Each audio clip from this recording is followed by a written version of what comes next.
Good evening, good morning, and good afternoon from every time zone in this world of ours, wherever you can get internet bits.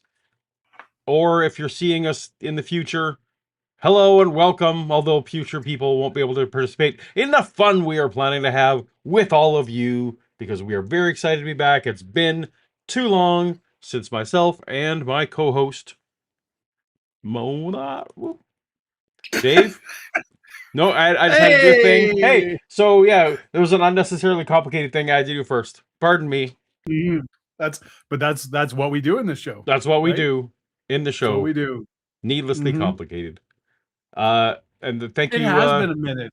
Yeah. Yeah, except for those of us who joined us briefly on Wednesday. Appreciate you who joined us for that. And if Yes. you weren't here, it doesn't matter. Doesn't just no forget pretend I said nothing. Yeah, Don't worry about it. don't worry about it. Wasn't about I you. gotta tell you, Paul, while the intro was running, we were counting down, waiting. I saw the black boxes bouncing around, and it did my old heart good, warm my old bones to see those black boxes. It's nice to see the clubs alive and well. Indeed. In I fact, also like the fact that your face is getting covered up by a bunch of strings, and everyone can see how handsome and pixely and jittery mine is as my internet yeah, craps you're out all you of a sudden. you spoke too soon. Mhm. Apparently, Yeah. that's just yeah. So, uh, well, I lost track of totally what we were talking about. Well, it doesn't matter. We're here. It's fun. We're here. We're good. It's good to be back. You It's good talked to be about back. Wednesday and how Oh, Black don't worry Box Club. about it. That's what. Oh, Nothing. that's what I was gonna say. That's Black what I Box was Club. saying. You Black too box can club. join the Black Box Club by becoming a member. Down somewhere Yes. below, you can click become a member, Do all the and then things. and Click then you all the can bells. Join all the things. Become members. Get notified, and just smash that like button, Paul. Just smash. desecrate that like button. Crash it into the That's right. ground. I can't believe we've got 80 million people watching and only 5 likes. Come on. I also can't believe that, but probably for a different reason than you. So, but Dave, you know what? We are back, but We also are. importantly, if you see up in the Mhm. corner over here, Yes, I we see it. have been many, many months since we have had Mhm. trivia night. And Mhm. tonight, if you are joining us for the first time, is a great night to join us because it's the Thanks return to of trivia. the hard work and genius of my handsome co-host Paul, who's gone above and beyond to create a wonderful trivia game that we can enjoy here. We are yeah we the technology stopped working, and then but when we didn't own the technology, so we had no leverage. Mhm. But now I've made my No. own technology, and oh, look what you got there. And to celebrate tonight with the return of trivia, the return of us, Woo! and to celebrate something else that we're not going to talk about, we have a very special. What do we got here? If you can see it, Pendleton 20-year single malt Scotch that I will be cracking open to because we need to have a toast, Paul. We It is do need to toast to have a toast toast. after all. Toast to Even Toast is the name of the show. yes. And What should we toast to tonight? Triumphant returns. Triumphant Returns, we already have some super chats, Dave. Oh my goodness. Well, they can all freaking wait because we're having a toast. Oh, okay. We'll toast first and then super chats. Toast first. All right, Dave, To the triumphant return to of the only Triumphant stream on Returns. YouTube. Cheers. Cheers. Mm. Oh my god, that's so smooth. That's so good. That's so good. Oh my goodness, I've never had this before. Oh my goodness. Yeah. That's a keeper. It's a Canadian whiskey, but it is wow. Okay. That's good There we because go. That's a keeper. we do not buy the American whiskey here. Well, normally I drink scotch, and I do have some here too as a backup. Got some Lagavulin, but I don't So have any bourbons. Anyways, yes, there we have go. Melody Super chat. Kate. Yeah. $5 super chat. Welcome, Melody. Yeah, trivia. Indeed. Yeah, trivia. Mm-hmm. I'm excited about trivia too. I love it. Indeed. I've missed And it. then where's that? And We got then this one. Babs Barrett. Oh, Oh, I missed became a one. fan. Oh, became No, a well, fan. I had that one up just on the acknowledge screen that already. Babs Yep. Barrett Yep. 07 became a Paulogia Indeed. fan. That Always would nice. make be Blackbox Club. Welcome. Mm-hmm.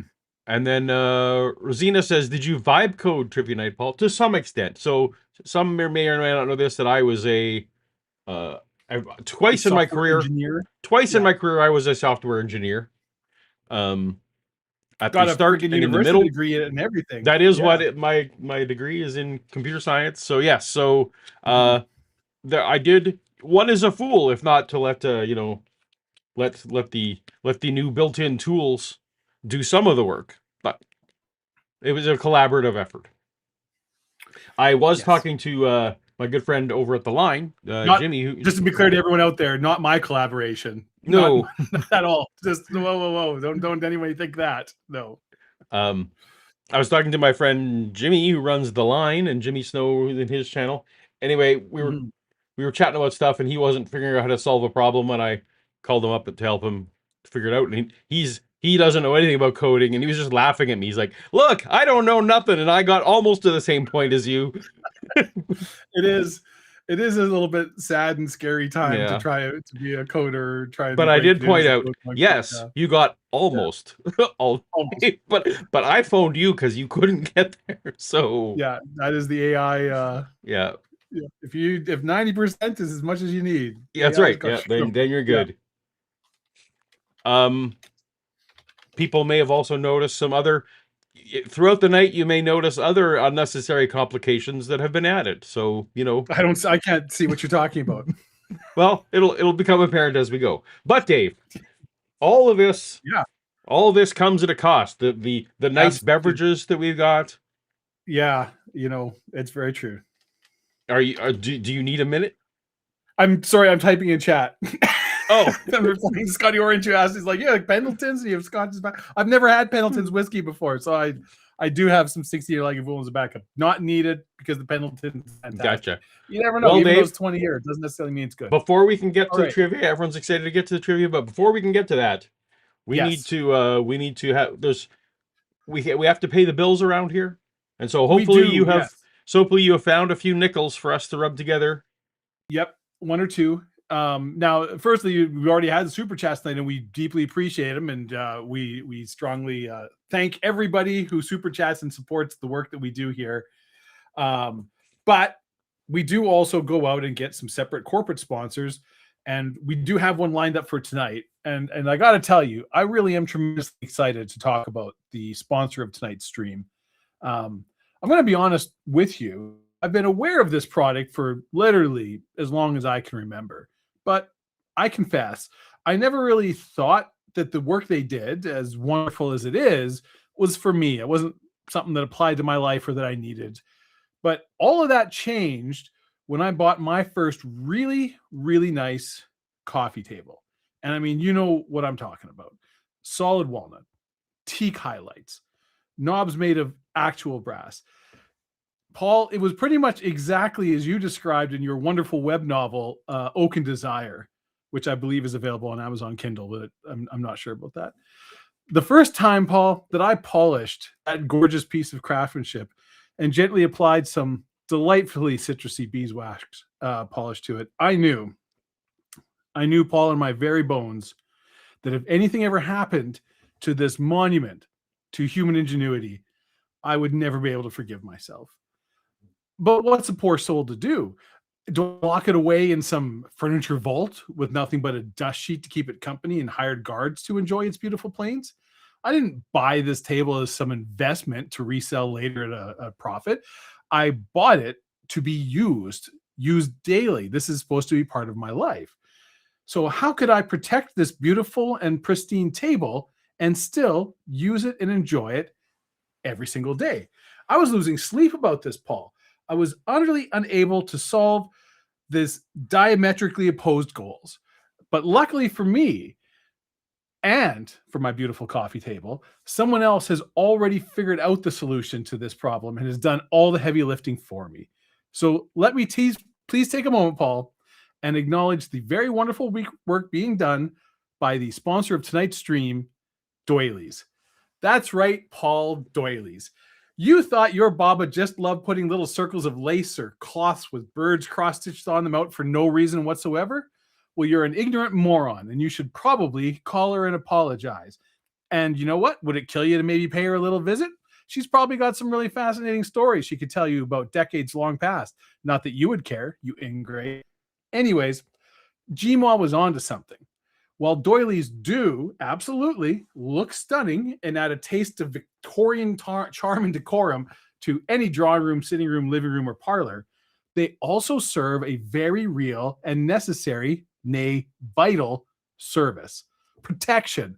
Paul, do you know what the number one cause of ruined coffee tables is?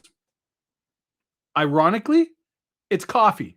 Hot coffee. People carelessly placing hot mugs full of coffee, tea, and cocoa on their beautiful side tables and nightstands, only to have the hot beverage sear an unsightly ring right into the wood. Terrible. Might as well use it as kindling at that point. And do you know what the number 2 culprit is? Lamps. Reports show that bumped or tipped lamps left scuff marks and scratches on over 36 million coffee tables in the last year alone. And that's just the reported cases, Paul. Most experts who are me feel that number could be 30 or even 40 times that. And if that doesn't scare you, then I don't know what could. Now, I want to apologize if these very real and not made up stats have upsetted some of our viewers, but I have never believed in sugarcoating harsh truths. These are the realities of the world we live in. But take heart, dear friends. You need not suffer these terrible indignities and losses. A simple doily placed on any table can protect what you hold most dear. They are available in a variety of shapes and sizes, from squares, circles, snowflakes, or stars. You can even get moon shapes, as long as you want a full moon or are willing to get creative when describing a circle. In addition to coffee tables, Paul, you can protect side tables, end tables, accent tables, dinner tables, sofa tables, even picnic tables. In fact, the engineers at Doilies are currently hard at work alongside Microsoft developing a product that could cover a swing table, although so far results have been mixed. You know, Paul, when you look at all the data, all the situation, it really makes absolute sense. If you're not using Doilies, you're playing with fire. It's only a matter of time. It's not a case of when. No, sorry, it's not a case of if, it's when the table you hold most dear becomes scratched, scuffed, nicked, or damaged in some way that makes it potentially useless for the rest of your life.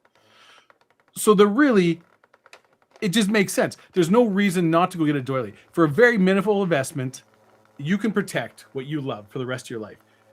And as if that wasn't enough reason, the good people of Doily have authorized me to make a very special offer on their behalf. Any watchers of this stream who use the promo code Toast to Toast, that's TOAST, the number 2, TOAST, when purchasing a decorative piece of cloth to put on a table or the back of a chair, will receive, at absolutely positively no extra cost, some small fragrant soaps in the shape of flowers and birds that are not to be used at any time under any circumstances for anything other than decoration beside a sink, despite the fact that they are in fact fully functional soap. Wow, what a deal. So don't walk, run, or drive one of those little mobility scooters into your closest doily shop today and pick up some doilies. You'll be glad that you did. Doilies. Doilies. I got distracted there at the start when you were just because you were talking about you're polishing your knobs and stuff, and I was just like, why are we even why, Dave? Yeah, and you thought, is he just reading my ebook out loud? Oak and Desire. Fantastic. It's on the I don't remember the names of any of the places that just sell fan fiction, but yeah.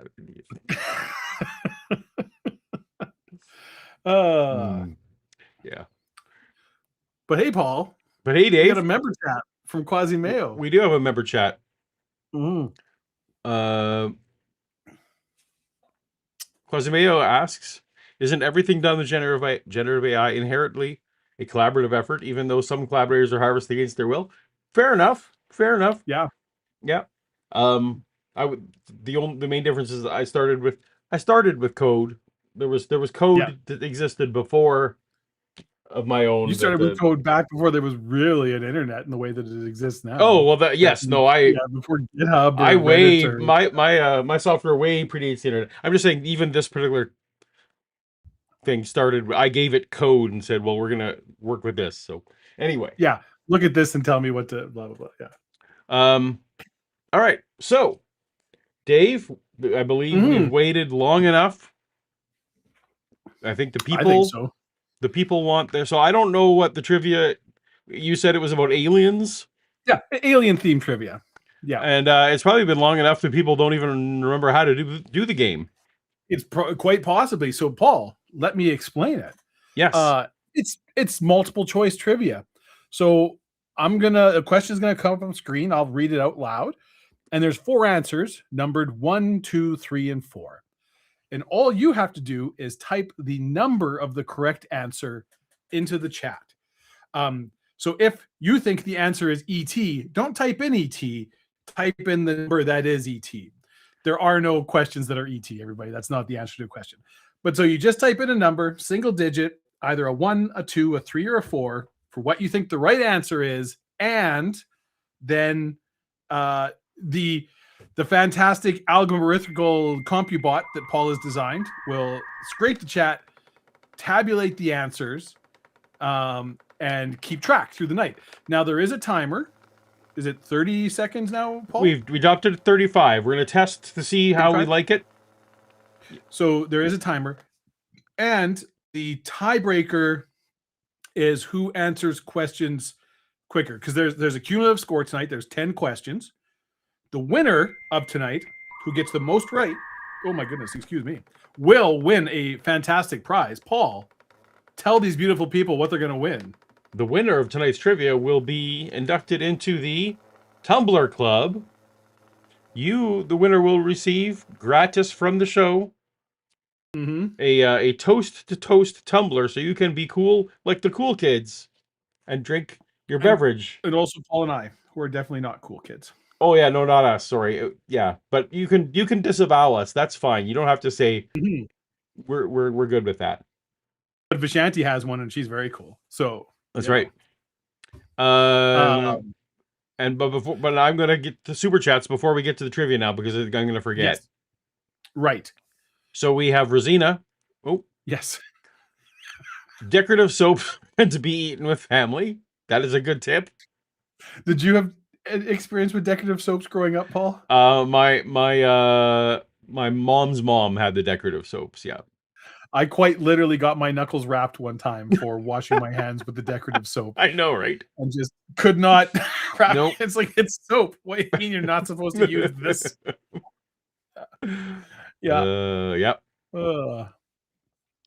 We also have a super chat from Michael. I'm going to say Michael Michelle Moa. Michelle Moa. 5049. Fair morning from old Londinium. Insomnia has thrown me in your arms. Well, welcome. Yeah. Welcome, I'm sorry Michelle. you're not sleeping, as somebody who also enjoys insomnia. Sleeping's overrated. But we're very glad you're here with us. Indeed. And get ready. Well, get ready, Michelle. Vishanti. We will then just win another one, Vishanti, and you'll be fine. That's right. Yeah. But Michael, you're great. You're fantastic with his 3 tumblers. All right. So lots of people with 1 tumblers. If you want a tumbler, I didn't mention you. I still love you deeply and personally. And all right. Century. Oh my goodness. We got another super chat. Oh, are we doing the super chat first? Okay. Let's do that. Might as well. Quasimeo. As a member of the Tumblr Club, I advise to join. Yes. But also, you can't just join. You have to earn your way. That's what's special about it.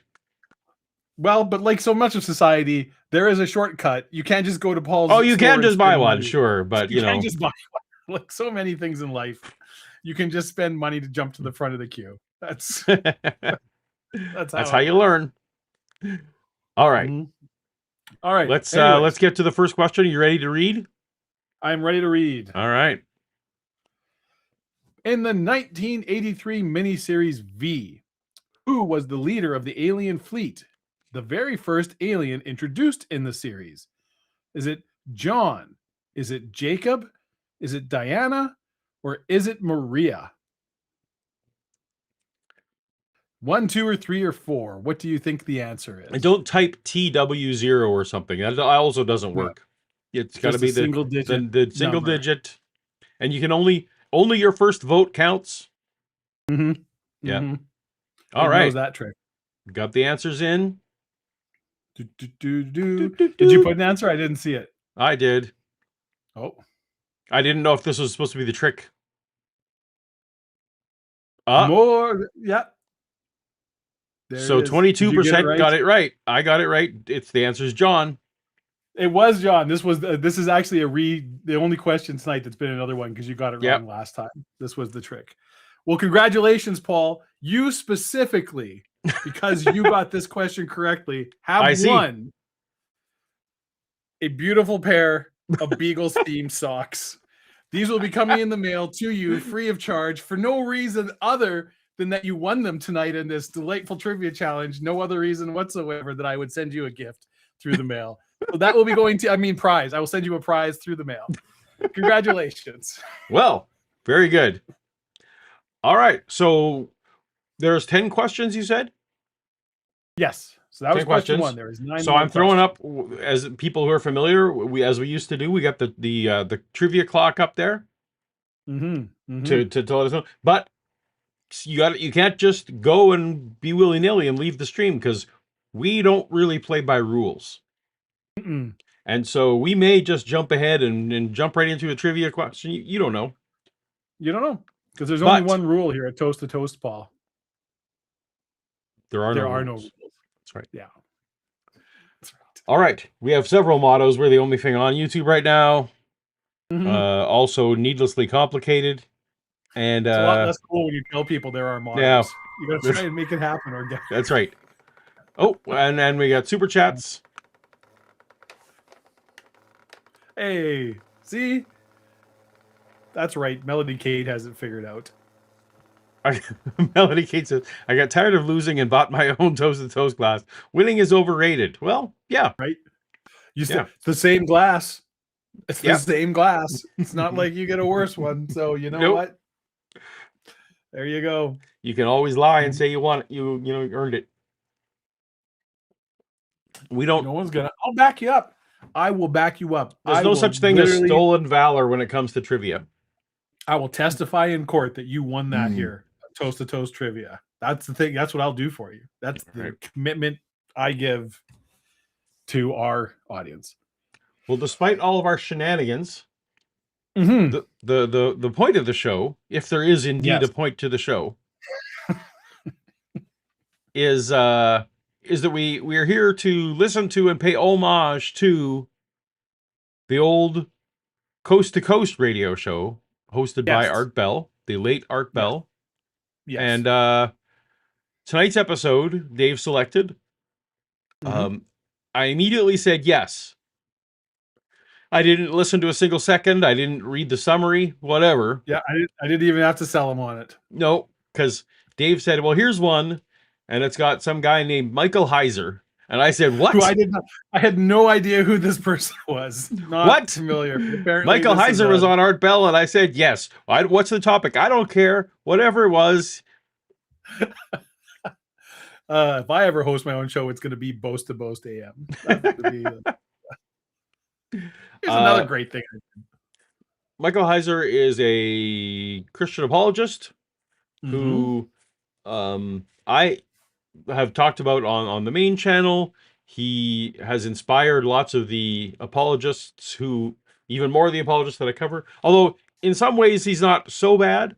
He was one of the first among the ones that I was aware of to say, hey, what if maybe we don't have to insist that plants were made before the sun? What if we just said maybe it's just metaphorical?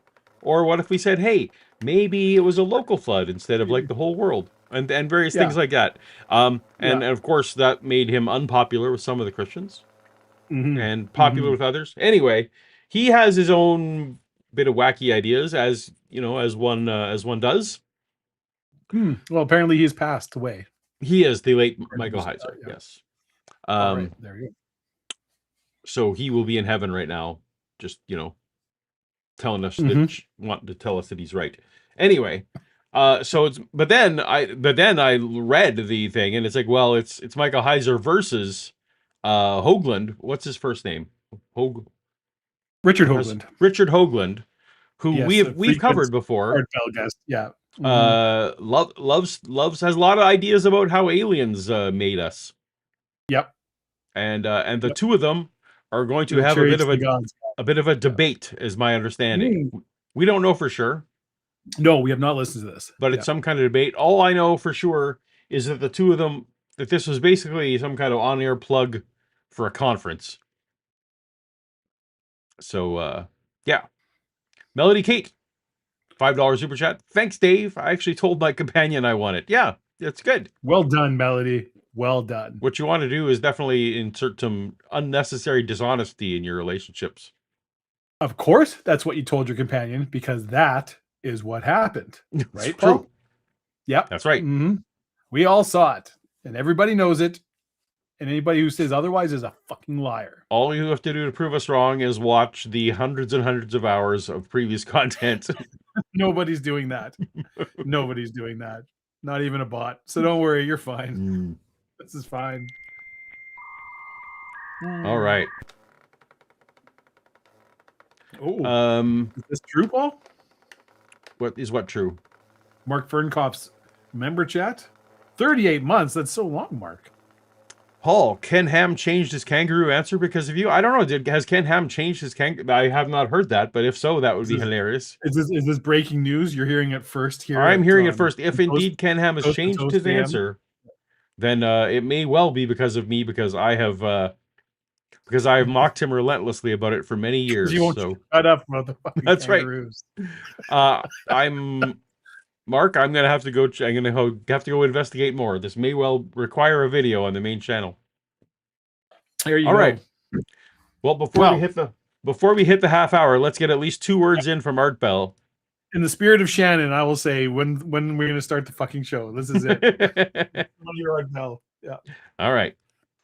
Or do you think that he's God for all?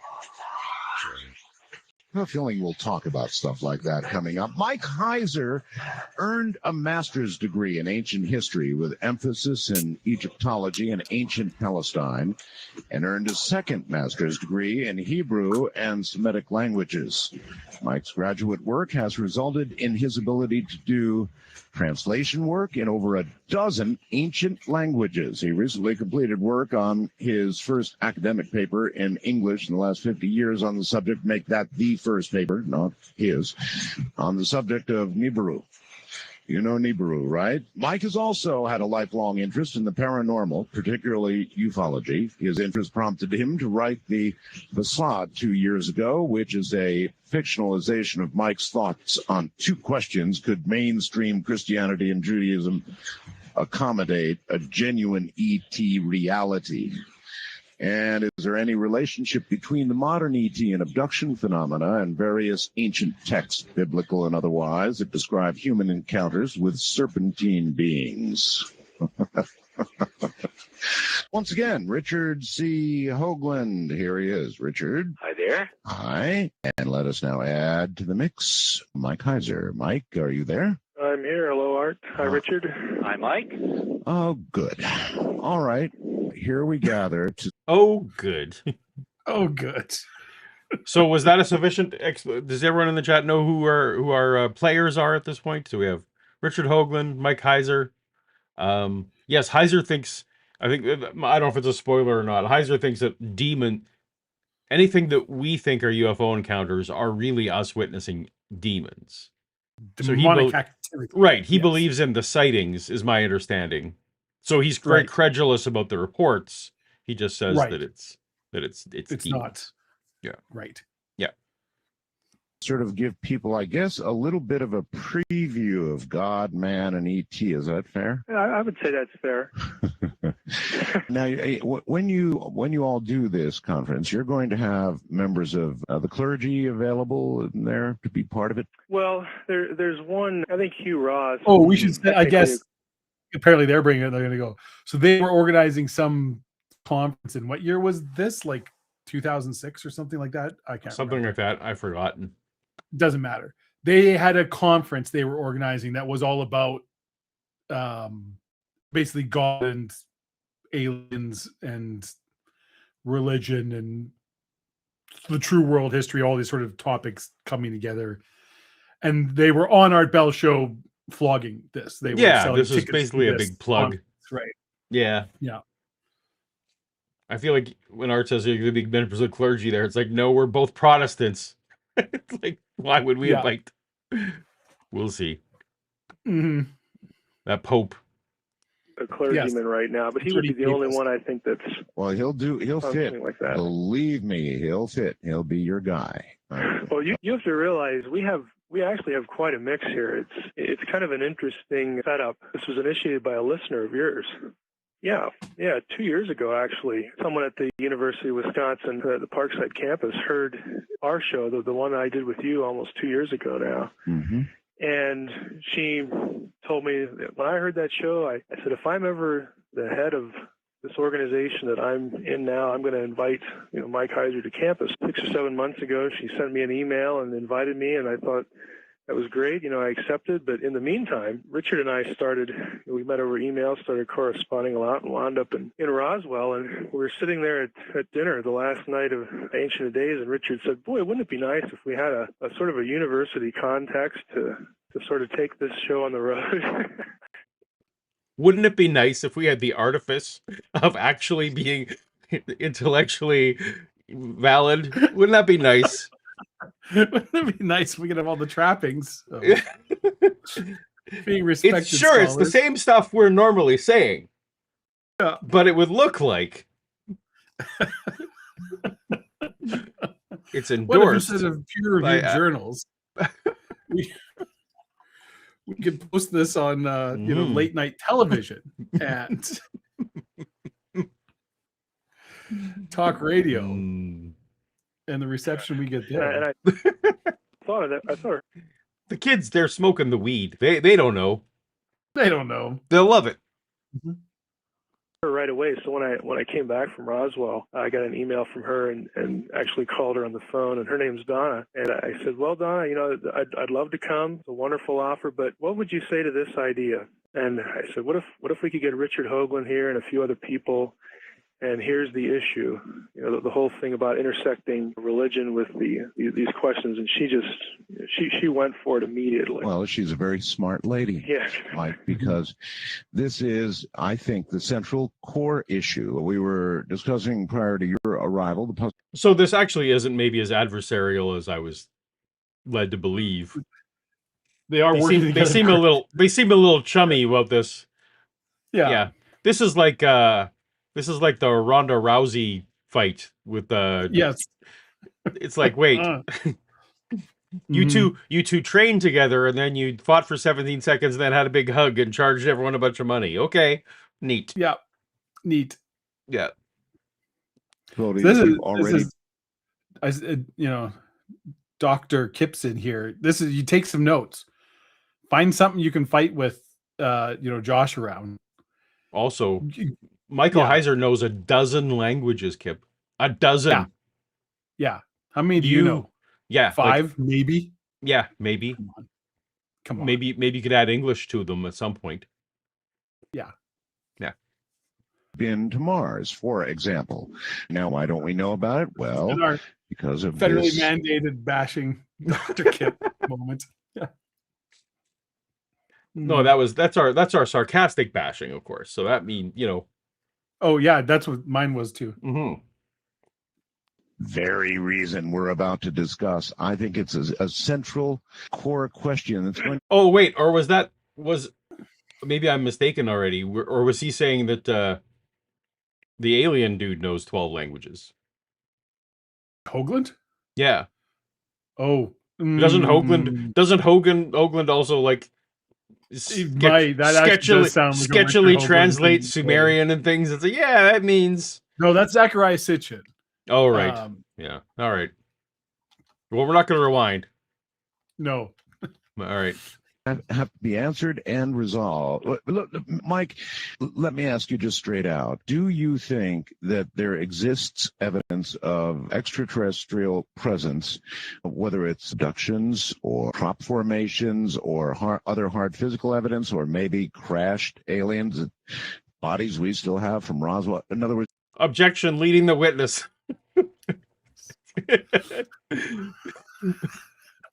Do you think extraterrestrial... It's like, before you answer my question, I'm going to list a bunch of things that could vaguely relate, so you could say yes. presence is a reality? I think that what Richard is doing is the best, most scientific way to go at that issue. I know to the Coast audience, Richard Hoagland. That's faint praise. Yes. If someone's going to try and prove the weird things he's saying, he's doing the best way he can. It's like being the nicest guy in prison. Yeah. You know? I guess great, but say Heiser, we seem like the odd couple. Then that's a no, isn't it? I mean, is that a no? It's an I'm not sure. It's okay. That's I need to be persuaded, but I think it would be really neat. All right, then let me try this approach. Well, sorry, for a sec. Well, you may. Hold on one second, Richard. With what you know about religion, you've studied it, you write, you translate. You must know, Mike, the deep, deep, deep trouble that religion would be in if ET presence was a reality. I think it depends on a couple things. I think it depends on how it's packaged and what the claims actually are. I mean, to me, theologically, and this isn't new with me. I mean, this goes all the way back into the Middle Ages. The idea that there could be other worlds and other inhabitants of those worlds is an old question that, the church was divided on. But the mere fact that it was divided means that a lot of people within the church had no problem with it. And there have been some significant theologians along the way that said, wow, this would be neat. I don't know a lot of them that... Can you quote, Mike? This would be neat, as the church fathers were oft want to say. That would be neat. That'd be neat. Saith Eusebius. Mm-hmm. And Justin Justin Martyr says, swell. That'd be super swell, guys, if we could decide on a canon of books to include in our Bible. Funny. All right, Dave. I see by the clock on the wall. Yeah. All right. The trivia clock says it's trivia o'clock. Are we ready? Here we go. Yes. What is the name of the infested colony in Aliens where we first meet Newt? This is too small. I can't read it. LV-426, Wayfar Station, Hadley's Hope, or Heineken? Is that Heinlein? Or is it Heinlein? Sorry, you're right. I did write these questions. I could just pull up my actual. So that's a note for the text is too small for Dave to read. But now Dave is reading on a restricted screen size. So yeah, that's exactly it, right? That's exactly it. Let's see who got what. Oh, 50% of the people got it right. Got it right. Hadley's Hope. A strong start. Strong start tonight. Whoop whoop. Whoop whoop. All right. So back to the trivia clock for the next question. Back to the trivia clock. All right. All right. There we go. I found my actual thing, so I can just read these. Very good. Except you won't know what the order of the answers is. Oh, that's true. Yeah, I'll just have to suffer through it. Well, we'll make that as a note for next times. We will. I can probably let's do that. There, that works. I can. You know what, Paul? You can make windows bigger on a computer screen. Why don't I just do that? I didn't want to say. I work in IT. I didn't want to say. All right. What if I just full screen it? All right, moving on. I don't know a lot of them that say it would be neat, but I do know a lot of them who get really angry. They send me emails, and oh boy, I'm telling you, we are toying with concepts given directly by Lucifer. All right. Well, here, like I've always come on the show and called myself the equal opportunity offender. So here we go. That's because I agree with you, and I do think that the scenario. Michael wants to know any leaderboards tonight. No, we had a test run on Wednesday, and I didn't want to do anything. So I was like, no, that you don't test the code. You don't change the code between your test and your production lunch. So yeah. So there will be a leaderboard at the end, and I can see who's leading. But that currently is not something. But it's only we can know. Only we can know, and that's you know maybe that's for the best. Who's leading? That information's on a need to know basis. That's right. Yeah. And none of the contestants need to know. But her name rhymes with Holly.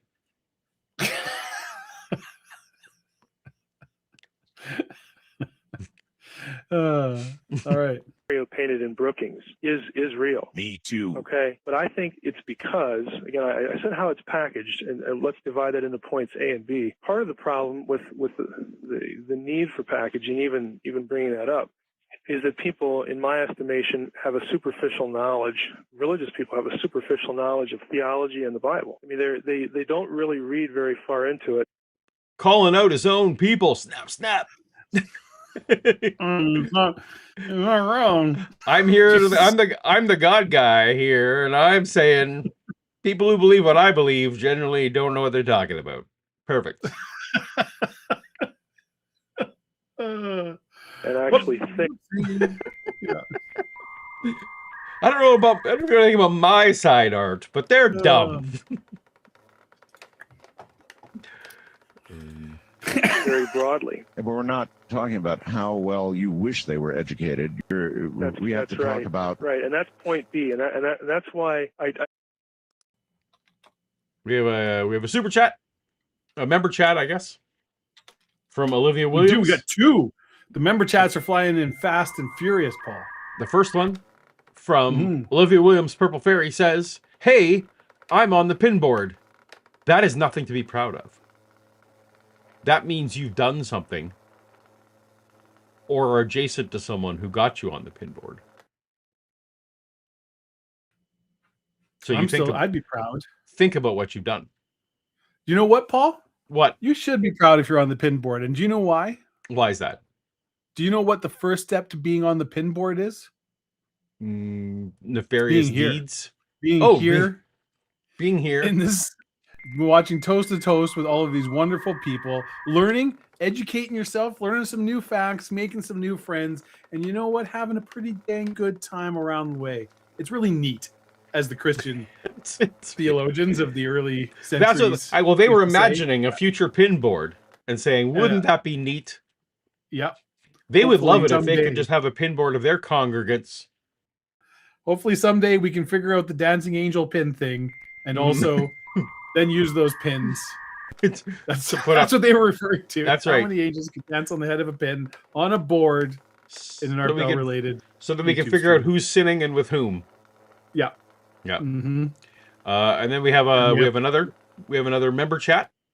Yes. From Vishanti. Yes. Member for 37 months. My goodness. Heiser literally has a cult now. We saw it at SBL. Really? Wow. That's something you would.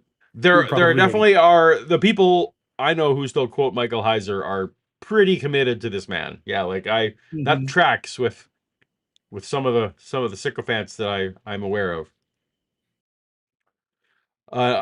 Super chat from Rosina, $2 super chat. Thank you so much.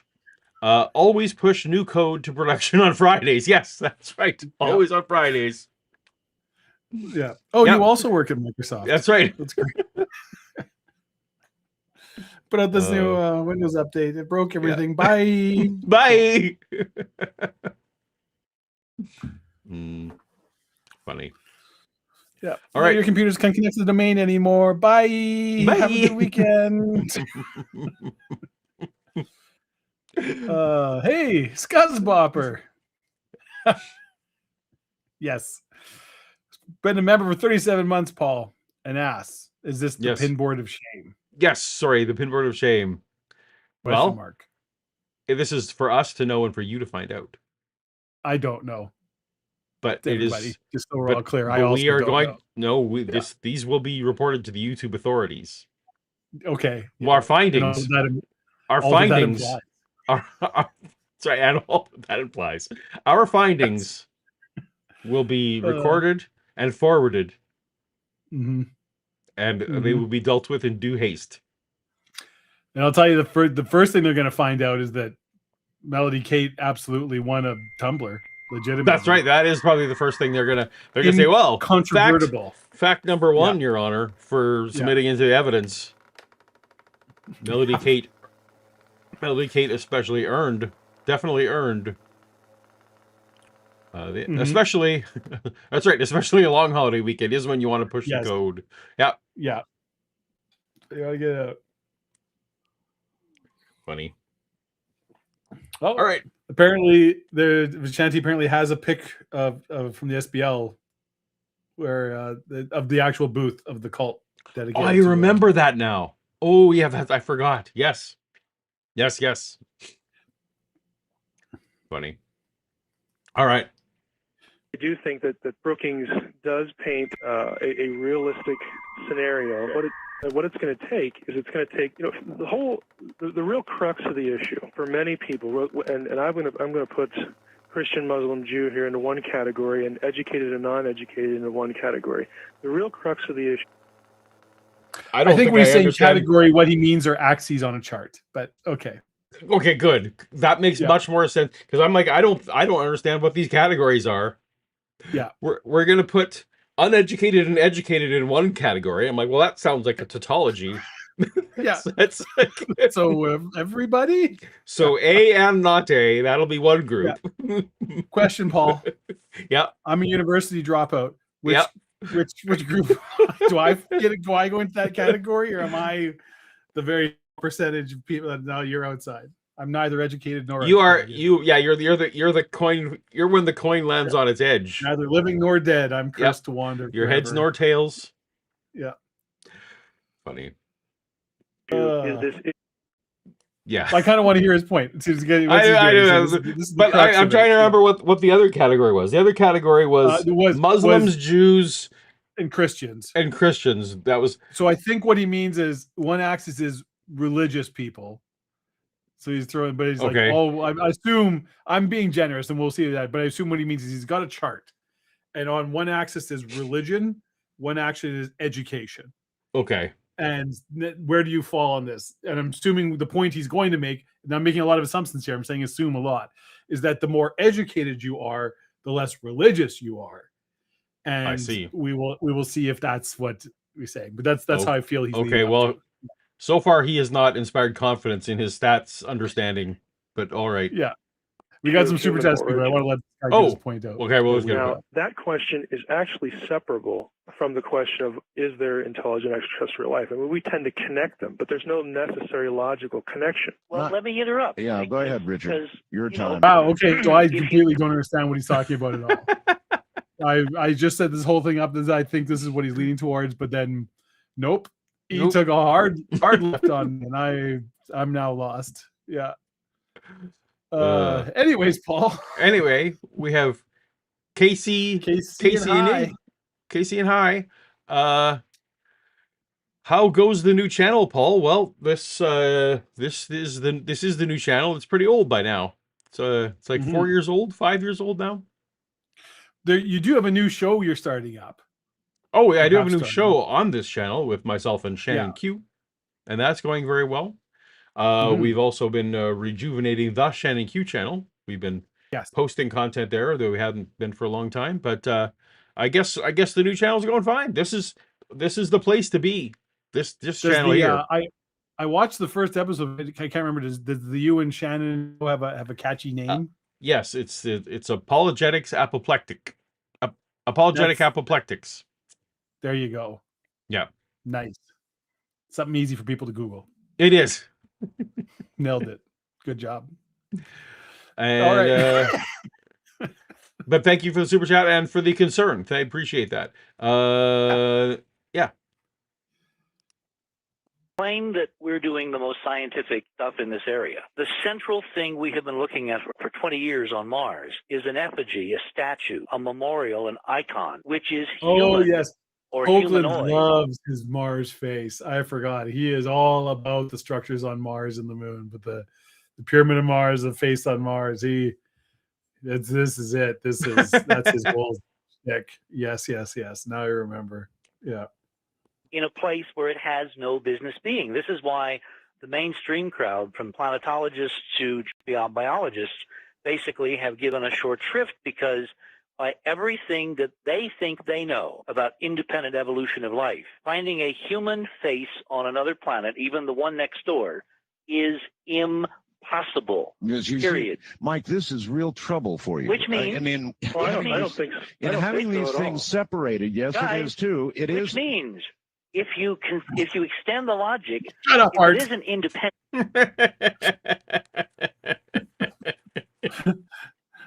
Mike gonna jump in there and say why this isn't actually a problem to him at all. But, Art, you ignorant slut. Art, you ignorant slut. Pyramid of Mars was the first pyramid. Yeah, Sutek. I love Tom Baker. Indeed. I missed the chat. Someone was asking if I didn't start a Spanish channel. I did indeed start a Spanish channel at one point. However, YouTube decided to go ahead and say, you know what we're going to do is just translate all your videos into Spanish anyway. So there you go. So I stopped because it was expensive to do, and YouTube was doing it already. So actually, if you go to my main channel, and probably videos in this channel too, you can go to language and you can hear. It's not my voice, but it's someone speaking the words that I would normally speak in other languages, and that's actually sometimes fun. Just to be fun. Sometimes, yeah, and many other languages as well. So, Paulogia is like Australian, I believe British. Some parts of America. Yeah, Hoagland's a blooming more. Yes. I don't know, that was sort of Australian, then slipped into bad Dickensian Cockney. Yeah, Dick Van Dyke. I believe that my content can also be heard in Alabama. You'll have to ask Vishanti about that. Yeah. If the face on Mars is not the Martians, if it really refers to... Yeah, so we are pattern matching creatures, and of the patterns that we like, we will make faces out of everything. Faces is our primary thing. Our brains are programmed to recognize, find faces. Yes. Yeah. And so you take any significant hike in the woods, and you will see at least one face in the trees or the rocks, or like you just at some point you're going to see something that looks like a face. So it's not impossible. Pareidolia. Yes. Yeah. You know what, Paul? Yes, Dave. It's so dang close, and we're here. We're just jumping it. We're paused. Let's do it. We're paused anyways. Why don't we do a? Let's do a trivia question. We got a bunch to go. Trivia question. All right, you ready? I'm to ready. Read the tiny text? Here we go. Oh my goodness, it's so big now. Which 1988 film by John Carpenter reveals aliens on Earth through the use of special sunglasses? Paul, is it Life Force? Is it Dark City? Is it They Live? Or is it The Hidden? Bonus points to anyone who's actually seen all four of those movies. I've only seen 3. I've seen only 3. Which I'm curious, which one have you not seen? What is The Hidden? I think it's like an old horror movie. Is it from 87? Yeah. Look, Dave, it's something new and needlessly complicated. Yes. Is that the one? I love it. Calculating. It is the one. Yes. That is all right. I've not seen it. Dark City, everyone should see. It's terrible. Everyone should see Dark City. Nobody should see Life Force. No, it's Life Force. Life Force was okay. But yes, everyone else should see They Live with Roddy Piper, because it's one of the greatest movies ever made, ever. Or at least the first half of it is. The end's kind of... The question was phrased somewhat ambiguously. kick ass and chew gum. And I'm Chew gum and kick ass. all out of gum.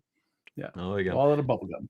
So I have a They Live t-shirt somewhere. the way the question is phrased, I would thought maybe that the aliens were wearing sunglasses, but that's not what you meant. Mm-mm. No. Mm-mm. All right. So let's reset the trivia clock there. Yes. All right. Good luck to everyone. We are 30% done on the way to the Tumbler Club. Not quite 30%, but we're getting close. All right. Back to The Art. human species on this planet. Here it comes. It says, big letters, Hollywood sign size, intervention by someone, some alien presence. Yeah. And that's the third rail of the theological debate. There you are, Mike. All right. Well, there's a large difference between human and humanoid. Now, Richard used both terms. Because if you actually look at the numbers and the biology people and their independent evolutionary statistics, even You know, the biology people. The biology people and their They'll back me on statistics. this. The biology people. The dismissive tone of voice and statistics, I think, tells you everything you need to know about Richard Hoagland's scientific credentials. humanoid is impossible unless it's related. Well, that would be like saying, I mean, to me, that's a logical jump. That would be like saying because That's where they are. You were saying where theologians are. That's where they are. Oh yeah, If well, we're humanoid, I would agree that it's I would part agree of that the the number. Theologians famously lockstep on all matters. Mm-hmm. Yes. Pretty much throughout religious history. Certainly, the existence of aliens is one of those where there's very little quibbling. Yeah. I liked how this is very prescient for present day. But like a couple weeks ago was when the U.S. decided to release some unredacted UFO files, as you are well aware. Okay. Yep. But you may not be aware that they actually previewed it a couple days before with a bunch of people in the faith community so that they could get some feedback on how not to freak everybody out. I did not know that. No. They had assembled a little prayer group that they could show them, and they got an advanced look at the report. Lest they would have 48 hours to shore up their religions from this. These shocking revelations. That's right. These deep truths. So so this episode is very prescient and it's very relevant to the day. People make And I think everyone looked at what the report was. It's like, yeah, our religion's going to be fine. Yeah. We're fine. This is fine. Yeah, we're this is a nothing burger, and thanks. Thanks. Yeah. that connection. Well, I'm talking We fairly talking about like those George. Epstein files? No. No, yeah, exactly, right? We're only here to answer UFO related Nope. questions today. Gaylord Simpson, who was a That alien totally committed suicide. I don't know what you're talking about.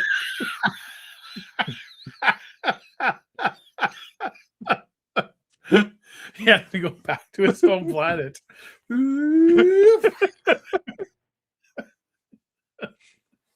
huge big biologist back in the 50s and 60s at Harvard. He basically coined the phrase, if you threw the dice again, you might get intelligence, but it wouldn't look anything like us. And that has been the canonical standard. Basically Finding coined a that human- very famous phrase, Paul. What's that? He basically coined that very famous phrase. That's "Throw the right. dice again. You might get intelligence, but it wouldn't look anything like us. It's almost as quotable as "Wouldn't it be neat?" as like the church fathers would say.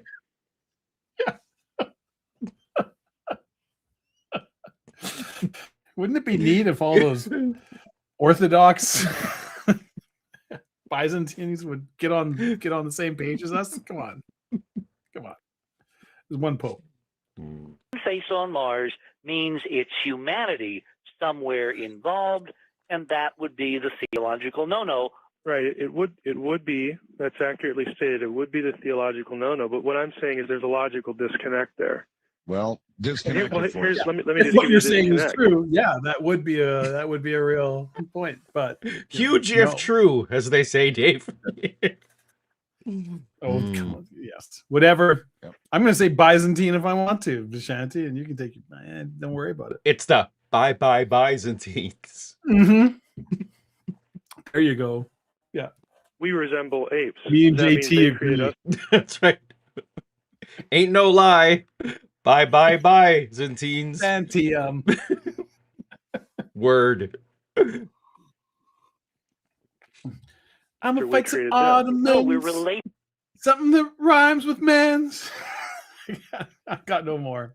This is it. This is all the freestyling we're getting. Now Yeah. we're getting. That was so close to the original, we might get demonetized. You might get-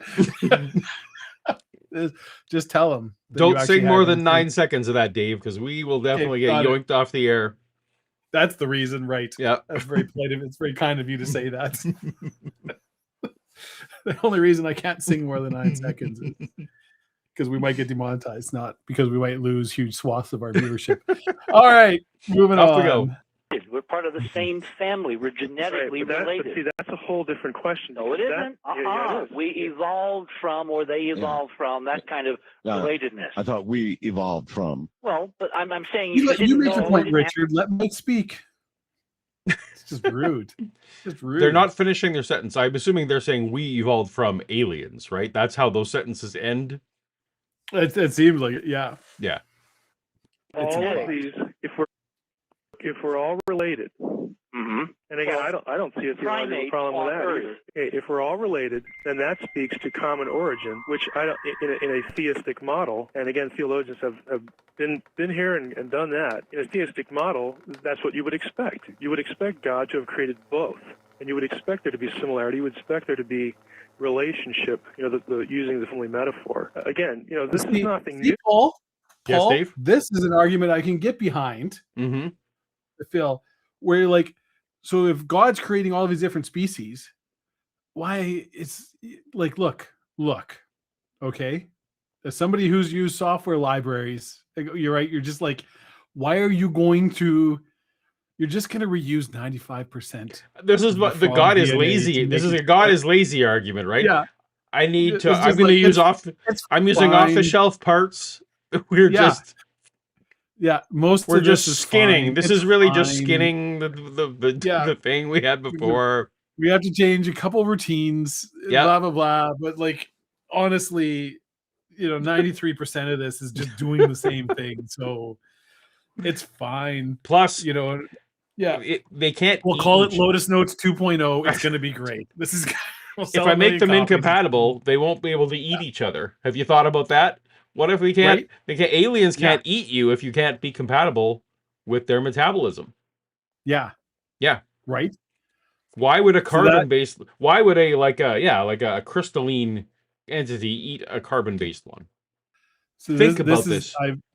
This is it. I'm feeling it. This is Yeah. the one of the first arguments I've heard that like this makes sense to me. This speaks to me on a deep instinctual level. That like, okay, yeah, I can get this, right? Look, God made all this life on Earth and made it look like it all came from the same code.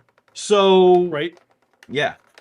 Why So would like the reason in Star Trek, instead of aliens just running around doing leaving some kind of hippie messages in DNA, it'd been like, That's right. no, God exists and he's pretty lazy. Yeah, So he that's right. just kind of mostly Mhm. he sort of took the same and was like, but I'm gonna kind of give you some Yeah. bony ridges on the head. It's like and yours are a little different and you're purple. I really like copying and pasting. Copying and Yeah. pasting is good. And Yeah. That's like old. Was it the GitHub keyboard, the something keyboard that only had three? It was only that's right. Yeah, that was good. Control, Yeah, copy paste. Control C and V. Yeah. I lost. Oh yeah, it's like when you do like the form-based email, but you forget you're copying and pasting the same email with people, but you forget to change the name or their company. Yeah. It's like, oh yeah, my name's not Jerry, but thanks for this personalized email. Thanks for this personalized email. Yeah. Yeah. We got have a super chat. Paul. Timothy Harmon Mhm. says lots of tumblers not found in the chat. Does that mean my store is down? The store no longer is carrying the tumbler. Is that what's happening? I don't know. It's a Or good question. did our previous winners complaining? Because I think that I've said to all the previous winners, but or people just don't have tumblers. Oh, maybe it's just losers. You mean? Well, there's no losers in I our mean, chat, Dave. How dare you say such a thing? So what you're saying is that everybody in our chat who hasn't won a tumbler is a loser, and you hate them. That's what I'm hearing you say. Is that? I just want to make sure I have this correctly. Yeah. How dare you, sir? How dare you? How dare you, sir? Yeah. Let us know what the Tumblr and not found means. I think that a store is sold out. Sold You out. think Encounters in Genesis has some really interesting ideas? Is that what you're saying? By Whatever. sold out, do you mean like to the man? Mm-hmm. Because Like we're open to talk. You've If the man changed, wants man. to get a hold of us. This new trivia game's gone to your head. You've changed, man. Selling out to Big Doily. Oh yeah, sure enough. In the realm of theology, but Well, I will get that fixed because I will need to. That's how I order them for the winners. So I will get that fixed, but not now because I've been drinking. Not now. Just like you don't want to push code. You don't want to push code on Friday. You maybe don't want to make a lot of big changes to your store while you're running. Well, there's still toast to toast mugs, so you can get some of those. We'll get the Tumblr tidied up. Yeah, which is actually we might have to be careful about the promises we're making about sending tumblers out to the winners now, because that might actually not currently be possible. Then we don't want. Well, I'll just change store. Somebody will get me tumblers. Somebody will make you a toast to toast tumbler. It might be instead of pint glass. I mean, who knows? Who knows what it'll be? It'll be clear and. I mean, if you had a toast to toast pint glass, I'd buy two. Wow. Okay. Good to know. That could bring upwards of $4 or $5 to the show. Right there. Exactly. Yeah. The displacement of a common creator for both in sort of from like an umbrella creation to a sort of lineal, I create you, then you create something else, and then he creates something else. That's where the logical disconnect is. Okay, well, but here's where I've got a problem. If there's a relationship, then what about that whole big important part of Genesis where, the world got created and then man, good question, and Adam and Eve, and then all, it's so specific in the way it all occurred that if it turns out we were seeded from Mars, that's a really big problem. Well, let me put it this way. It looks specific. Yeah. Okay, but there are lots of ways. You're going to tell me it's metaphorical? No, not at all. There are lots of ways I'm a text person, okay? Yes. But the question I ask myself, in this issue or whatever issue, is what... Do you answer your own questions? Because you're not answering Art's. Yeah, just kind of carry it on. We got 30 seconds of caveating. It's not... Okay, boomer. But you're not wrong. He's literally just... Well, blah, blah, blah. Are you going to say it's metaphorical? No, that's not what I'm going to say. Let me just pivot here again to something else because that is what I was going to say. And can the text sustain? What does the text allow? I'm a big text guy, Art. I really like the text. Even about what I'm about to say is why the text isn't true. But when I think of it, it's going to be great. There are lots of ways, to look at Genesis and not see grammatically. I'm not just making it up. I'm saying grammatically that there is a lineal progression. I'm not making it up, Dave. I'm saying it grammatically. I'm saying there's lots of ways the text is true, and some ways that it isn't. But it's not a metaphor. Because as we all know, that ancient Hebrew is full of crazy punctuation. That man, a lot of people in chat asking for pint glasses. Just throwing that out there. All right, well, we'll look into that. Give the people what we like to give the people what they want, Dave. Give the people what they want. Exactly. We're nothing from all, not servants of the people. And now I kind of want a shot glass. I mean, we could do shot. I feel like both these things can happen. They seem possible. All right. Yeah. You like a 1 ounce shot glass or a 2 ounce shot glass? I like a 2. This is what I got. I like the 2 ounce shot glasses. Yeah. I feel like I like the ones that where it has a mark for the 1 and 2, so you can use it as a 2. I agree. Yeah. So if you're doing a careful recipe, mixing a Mai Tai or something, where you're Automatically, you can have great stretches of time in which. Look, Quasimeo, we want to give the people what we want, but we are not capable of giving them. We're not always capable of giving the people what they want. So just, Yeah. I mean, we would all love it if this show was fun and entertaining. But look, Wouldn't that be great? we are where we are. Yeah. Also, I feel like we're close enough to trivia now. I think you're right, Paul, because you know what? There are no rules. There are no rules. All right, you ready for the next question? Question number 4. The cult classic, The Fifth Element, features several alien races, including the mercenary Mangalore and these benevolent caretakers of Lilu and the Stones. Is it the Mandoshewan? Is it the Floston? Is it Plava Laguna? Or is it the Vorlons? It's still really hard to read. We might need to make that. Yeah, I think you're right.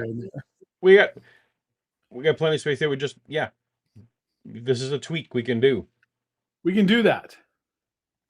Also, people playing on their phones are probably like, they got their phones like right up to their face. Probably. Yeah. Probably. And probably embarrassingly so, because we know everyone watches this show in public for sure. Oh, yes. It's the Mondo Schwans. Mondo Shy ones. Mondo Shy ones. We got less than half the people knew that one, Dave. Well, there we go. Now we're starting to separate the wheat from the chaff. I think the Floston was also in that show. As I seem to recall Boston Tucker Paradise talking about the Floston. is the hotel. And Plava Laguna also is. That is the opera singer that has the Stones. Yeah, the blue lady. Yeah. Vorlons is from Babylon 5. All right. Set the timer. Tricky.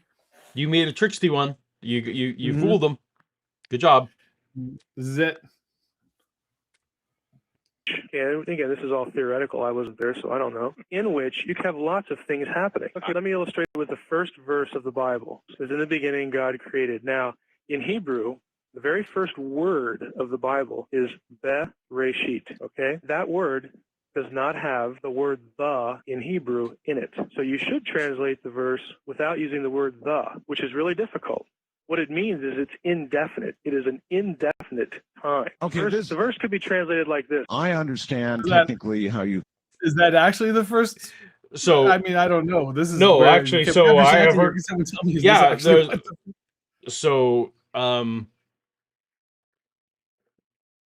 yeah. And I'm trying to remember what. Does anyone in the chat remember what Dan McClellan? Dan McClellan has a really good alternate translation of what the first word of Genesis 1:1 should be, but it's not in the beginning. It's I've not lost it. Someone in the chat help me out with but that is correct. The "in the beginning" is not a great literal translation of what would be understood by that. So can go and make this case. But my point is, and we already talked about this, that isn't what people believe, Mike. What people believe is written quite clearly, and they... Okay. Is what's happening here. Is Art like, shut up, Mike, with your weird esoteric. No one wants your weird esoteric. This isn't really what the Hebrew says. Yeah. My callers think it says "in the beginning," so that's what we're dealing with. Yeah. Like, don't bring your scholarly garbage in here. And to be fair, the vast majority of the English-speaking world, will tell you that the first words in the Bible are "in the beginning." Yeah. In the beginning. So he's like, "What? I'm going to tell everybody when they call that they're wrong about what the first words are when they can open their Bible and say what it says." Yeah. That's the answer you want me to give. That's the script. Yeah. And they can say, I got 4 translations right here, even the Living Bible. Looking at it. No one's buying this, Mike. Mm-hmm. If that is your real name. If that is your real name. Mm-hmm. When God began to create. Yes. Sorry. Olivia Williams. Purple Fairy. Yes, I believe that is what... This is what I think Mr. Dr. Dan McClellan says. When God began to create is the better... The more accurate translation? Is the more closer to the original meaning. Mm-hmm. And that doesn't say anything about whether there was something before, whether just what was there. It was just when God began to create is not the same as in the beginning. Boom. Thank you so much, everyone in the chat, for fact checking us. literally in the King James Version. We're crowdsourcing knowledge here, Dave. Yes. Like that. Remember that TV show about the guy who had like crowd information and the police? I can't remember what it was called. Something. It only lasted a season, and there was some guy who was like had a pet project with the police. He was some techno bro guy, and had this whole like cloud based computing where you like basically throw it's like, hey, we're looking for a suspect and somebody carjacked something is this and that, and people would just be like on Twitter or whatever going, yeah, I hate this guy and he's dressed, and they would fall, and it was great, and it was just the stupidest idea. Yeah, that sounds a little like the new Running Man, but kind of. Yeah. Was it called Wisdom of the Crowd? Yes, Wisdom of the Crowd. Like it was something of the crowd. Yeah, Wisdom of the Crowd. Yep. There we go. Yeah. Oh. You better believe it. And that's part of the problem. By the way, Mike, Well, I and taking a step back, and I'm probably not saying anything you don't know, Paul, or go. So, like, a lot of English translations of the Bible are based, really, their core, although the things have been cleaned up, like, there's the King James Bible, right? Like, that's the Bible. Yep. When it comes, or for a long time was the Bible for anybody who speaks English. But the thing about the King James Bible is that, they kind of got King James, kind of got a lot of very famous sort of playwrights and novelists and authors and poets. He's like, hey, I want you to write the Bible in English. So all of you work together and do this. Like, I believe Shakespeare was involved with parts of it. Oh, interesting. I didn't know that. So what was written wasn't necessarily the most accurate translation, right? You have, it was deliberately written to evoke poetic imagery and licensing parts of it. Like we're still, this is still the Bible, so we're still hewing close, and you got your Billy Shakespeare there working hand in hand with some monk or scholar who is fluent in Greek or Aramaic or whatever what they're working off is written in. And they're like, well, this is what it says. And they're like, but it would sound a lot better if it was this. And so they'll write a psalm or whatever and try to make it something that is poetic and evocative in English speaking imagery, which isn't necessarily they very much went with the, like, if you're translating a novel or a screenplay or something to another language now, like an audiobook or whatever, you don't want to do a literal translation. You don't want that Google Translate word for word. You want to put it into a current idiom or something, right? And they did some of that stuff in the King James Bible where they're like, well, this is an idiom that an English speaking audience would understand, and we're just going to kind of cram it on in there. Now, sorry, go ahead. I was just saying, I'm reading a relatively new translation these days of the Iliad, and the translator very much in the opening, like it said, I was prioritizing making this sound like a poem. When I had to make editorial choices of accuracy over, like, did it sound poetic? She is blatant, and this goes along with what you're saying. Wanted to maintain the poetic feel of it versus like strict accuracy. So yeah, indeed. We have a super chat from Babs Barrett. Yes. This is amazing. I used to debunk Hoagland's Egyptian back in the 80s and 90s when I worked for 14 Times. I'm not familiar with that publication, Dave. Are you? I assume 40 times? 40 Times? Oh, not 14. Yeah. No. Not 14. That would be I'm not 14s. Familiar with 40 Times. 40 Times. That sounds super cool, though. But debunking Hoagland's Egyptian in the 80s and 90s sounds like doing, anyone was doing cool cool journalism in the 80s and 90s. Hats off. Mm-hmm. Mm-hmm. Back in the time of zines.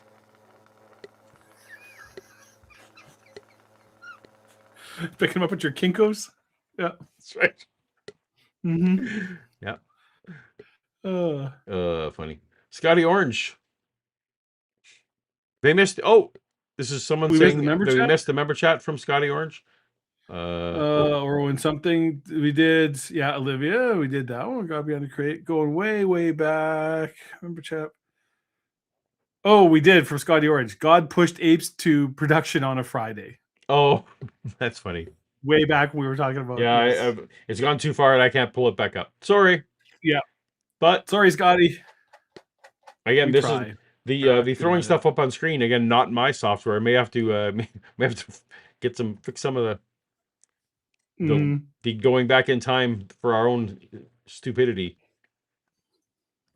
And Timothy Harmon has a very important question. Well, you missed one. Oh, yes. All right. Well, we got translation versus localization from Rosina. Yes. Would that be the two terms? And translation meaning going for meaning, and I assume localization going for feel. Is that kind of? Yes. Yeah. All right. Thank you, Rosina. I'm okay. Well, fair enough. It's been a good 25 years since I did anything academic in English literature, so I might be off on my. I make no claim to scholarly accuracy. Also, but you're all right. I mean, we don't have to call an ambulance for you or anything. You know, my blood pressure is better than it's been in quite a while. So that's good. Good thing. I'm sure that's helped by drinking. They said something about drinking when they were telling me of things, so I wasn't really paying attention. They said just on Fridays. Just on Fridays, yeah. When you drink to excess, make sure you do it on a Friday. That's right.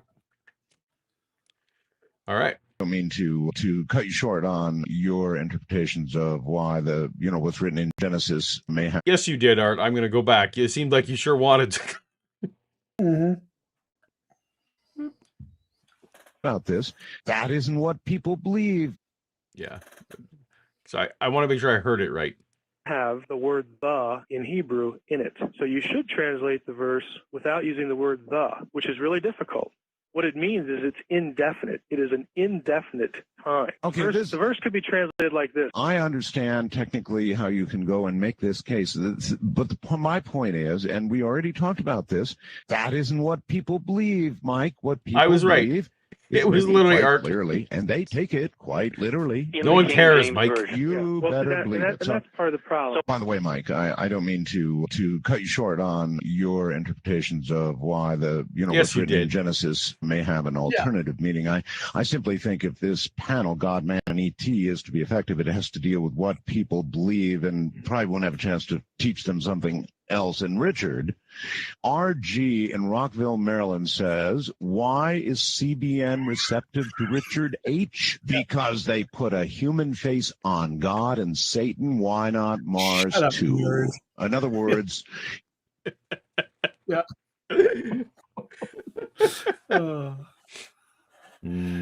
Amazing. They're still just saying, sure, God could do something of that magnitude. That's man, and they're pretty. But isn't that what we've been saying for a while now? That the data indicates that Sidonia and Mars is somehow part of the family, the human family. And this is what, with all this evidence, see, look, when Mike and I met and actually did this panel at Roswell, it was clear to me from the discussions we had with the religious and theological people that we met there, some pretty neat people. If God did in fact create the world and you and me and everything in it, why is a human face on Mars in any way not just like, I guess God? True. Why is that? Face on Mars? Like, well, yeah. What would be faces? Made them, What would be unexpected about that? Yeah, because there being a face there, your first reaction doesn't have to be an agent, a thinking agent made that. Yeah. Well, no, you would think. No, but you wouldn't. It could be like, yeah, God put our own faces up there to like glorify Himself. Yeah, for whatever reason, made sense to God. Doesn't matter. You've made a great point, Dave. Well done. Yep. Well done.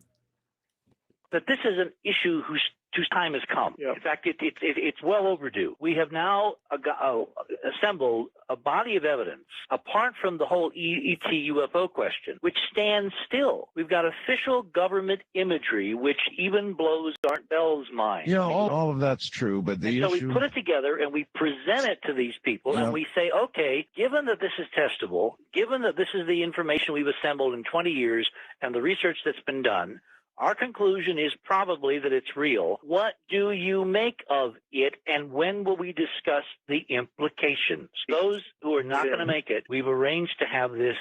Stop asking us to prove our point. Yeah. We want to talk about the ramifications.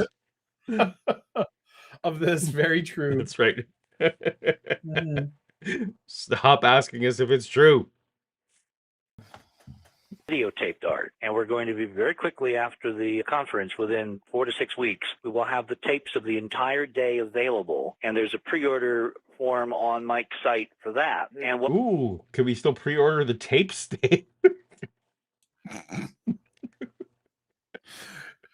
In 12 easy to listen to audio cassettes. This was 2003 still? They were still shipping it out on cassettes? Probably Nice. see, you would think they'd have CDs by then, but He said you know? tapes. We have the tape. We're gonna have the tapes. we're going to do you remember?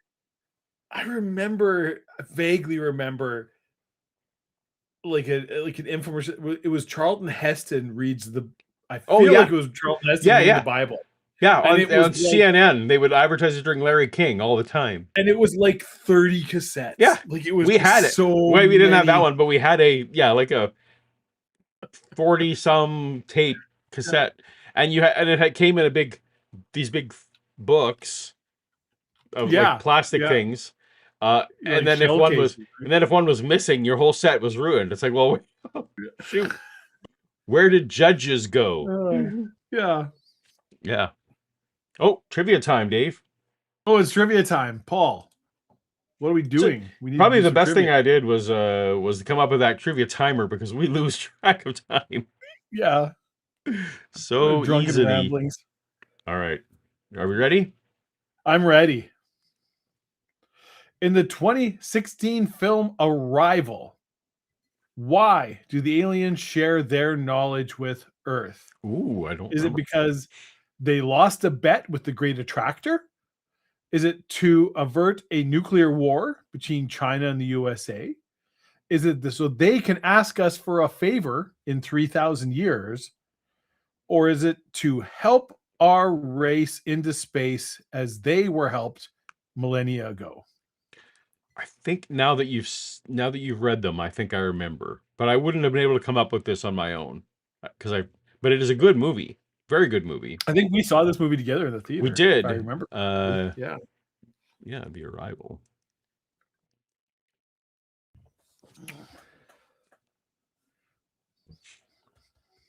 Oh, very many people got it. 78%. Good job, everybody. Yes. Good job. Apparently, we have a lot of Arrival fans in the. Yep. in the Well, it's a good movie. It is a good movie. All right, we are 4 questions down. We may have to Boom. speed up. We may have to speed up the rate of the questions. You know what, Paul? Let's just do another Oh, one. just do another one right now. Very. You know what, Paul? Surprise, motherfuckers! It's a double header.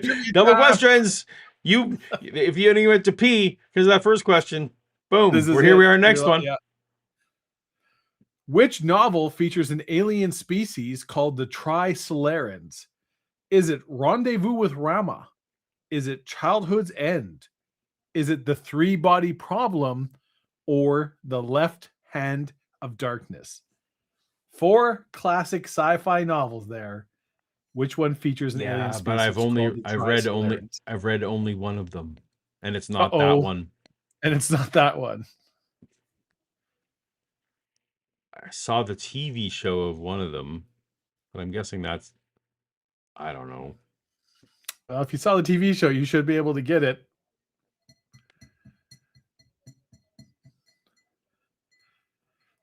Well, those are the antagonist aliens. In there you go. I forgot that. All right. I was like, well, if you've seen the TV show, you've seen because only one of these has a TV show. I know. Well, no, that is the one that is the show I saw, and Oh, yeah. I didn't think it was in there. So that's on me. That's on me. That's on you. Yeah. Fair enough. All right. Woo! What fun. What fun we're having on the show. Mm-hmm. Yeah, try right there. 3-body problem. That makes Paul, sense. you ignorant slut. I wasn't thinking. I'm gonna need more beverage. That's your problem. So this is very important. We're going to send them to other departments, university departments, all over the country. So people. I missed I forgot the context of what we're doing, and then I'm like, wait, are they talking about shuffling, like, offenders of certain kinds? We're just sending them to different. I believe what he said was we're sending him to different departments. I'm like, oh, that sounds like a cover up, but all right. He means he's unsolicited. Sending his work to people. I'm curious, like, if this actual panel also just going to feature Richard Hoagland just talking over Mike every time he tries to answer anything, just loudly going, and it's like, okay, yeah, there we go, good enough. Is there a moderator? Yeah. Art's not really much of a moderator. I think Art doesn't really care about any of this. I think people mentioned in the chat, Art seems bored tonight, and he does seem a little. Religion is not a topic he is interested in. That's always been the that's why it's always the all of the really good subject matter. If you want to think, George Norrie much more into it. George Norrie fucking loves this shit. So like all of the really good creationist, young Earth, crazy ass alien Bible things. That's all under George Norrie's watch. So like there's so many shows. I just it just wouldn't be Art Bell. Yeah, because Art showed his hand there. He's like, look, I don't care about your esoteric way of... I'm not interested in the original languages or what it may have meant. We have Brain Cramp, member chat. Mm-hmm. Welcome, Brain Cramp, as a longtime friend of the show. We're strung out or strung up, but if we pull the string, do we get a string of good luck? That sounds like a toast. Sounds like an Irish toast. That does sound like a toast. Well done. I'll toast that. Well done, Brain Cramp. I think the answer is 6. 42. Answer's always 42. And we have a Walker. Yes. We have a super chat from Scotty Orange. I may need to break out my magnifying glass. Okay, so maybe some font size feedback there. See, fair enough. This is it. This is a living document, as it is, right? Like this is where it's literally it's in a for those in the know, it's in a .css file. I can go into the CSS, and I can say instead of 4-point font, which I thought was going to be good. I don't know. 4-point font is normally great. We can maybe up that to 8-point font. That's crazy. It's crazy talk. Here's the strings of good luck, Paul, since it sounds like a toast. It does sound like it absolutely does. Mm-hmm. All right. Whew. People can see how this plays in Peoria. It's basically a grassroots Peoria. Is that where the conference is? No, that's just an old saying for TV where the like how does it play in Peoria? That's basically like how does Middle America? Oh, how does Middle? Oh, gotcha. How's this going to play in Peoria? Right? Where it's like pain to put this question front and center. Whose time has come? If this is real, what the heck does it mean? All right, I can play a part here, Richard, very easily. You say, I look at this, you put all of this in front of me, and as a fundamentalist, what do I think? I think it's the devil's work. I think you're being led down the path, you're being lied to, because that is what Lucifer does. That's what he does. And you're going to be led down the path into worshiping false gods. So you're led away from God's path. It's the devil's work. You know what, Art? When you came back on the air, you were expressed a little concern about us using the conference time to teach people something different. That isn't actually what's going to take place at the conference. Well, no, I was just saying that we have an older creationist. Look, Mike, if you sell your conference as having devil worship, you're going to sell more tickets. Don't be. You don't actually have to have Nope. devil worship, but don't disillusion the people in advance, telling them for sure there won't be there. Yeah. Most of the time, Or to I'm going combat devil somewhere. worship. I only go somewhere where I think, hey, there's a 1% chance someone's going to worship Satan tonight. If there's not at least a 1% chance someone's going to worship Satan, I'm not there. I'm not going.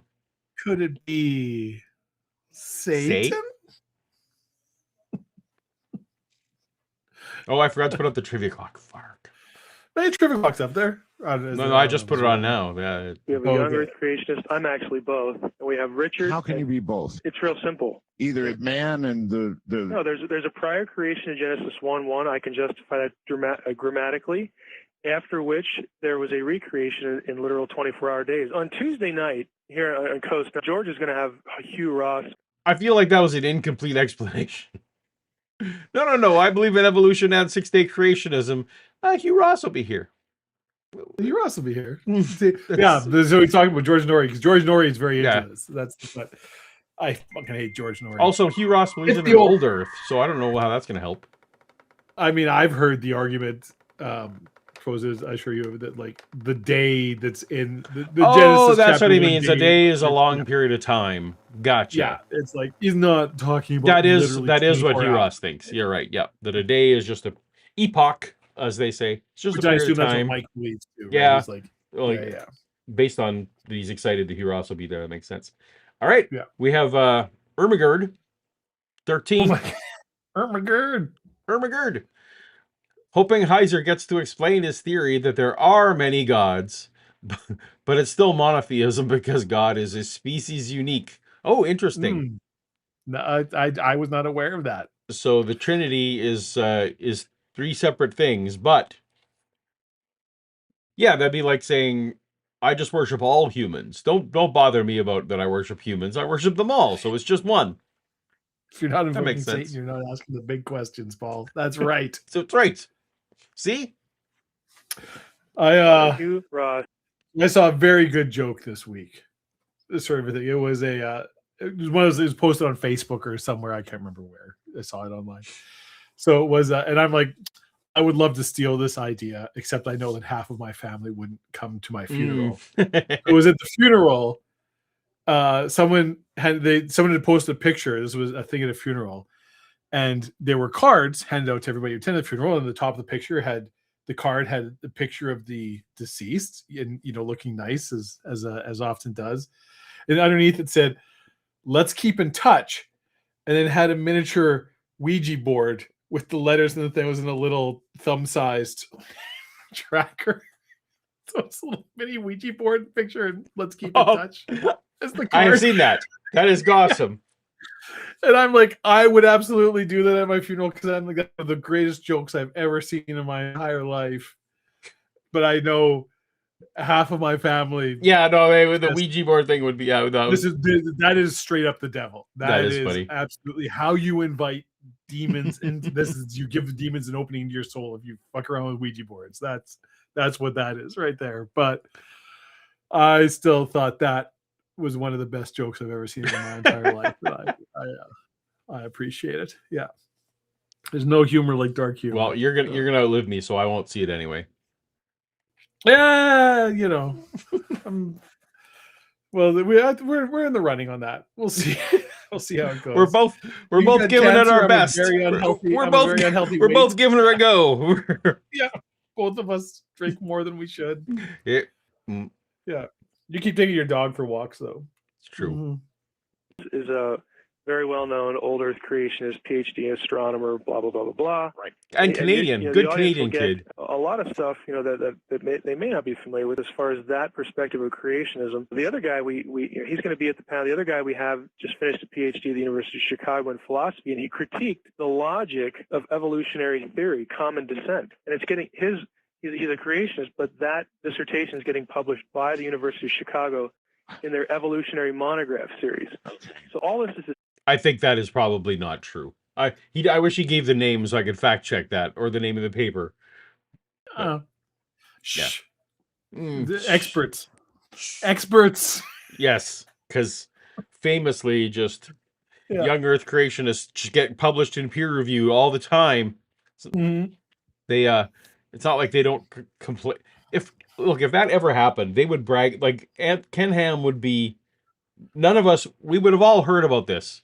The very second, because their complaint is that they're shadow banned from the peer review. Paul, I'm sorry, I just have to correct Fine. and understand. So Vampire the Masquerade originally started as a tabletop role-playing game and a very famous LARP game, a parlor-style LARP from White Rose Studios, Vampire the Masquerade, and there was Vampire and Werewolf and Mage, a whole bunch. But that's where it started. Then it became a series of successful video games and a television show and a whole bunch of stuff spin off from that. And I feel like the Anne Rice novels came before the RPG. Somebody can correct me. What's it called? Vampire the Masquerade. It's where there's a ton, which is where I learned the word antediluvian, by the way. That's which is a fun fact. And it's kind of tied in very much. The old school Vampire the Masquerade lore is tied in with Genesis, old young earth creationism. Mm-hmm. I see. And there we go. I was always a Ventrue guy through and through. That's it. Back to the normal show. RPG history. This is something I can speak on authoritatively with great accuracy. Yeah. Moving on. Back to the show. Okay. Back to the show. We've had my tangent. Say there's lots of ways to look at this. There are, but Mike, honest to God, We don't care. maybe- We don't care about the people who. Like, honest to God, if you say one more sentence,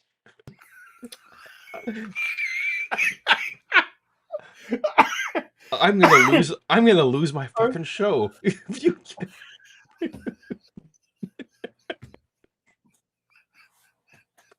You are putting us to sleep. No one fucking cares.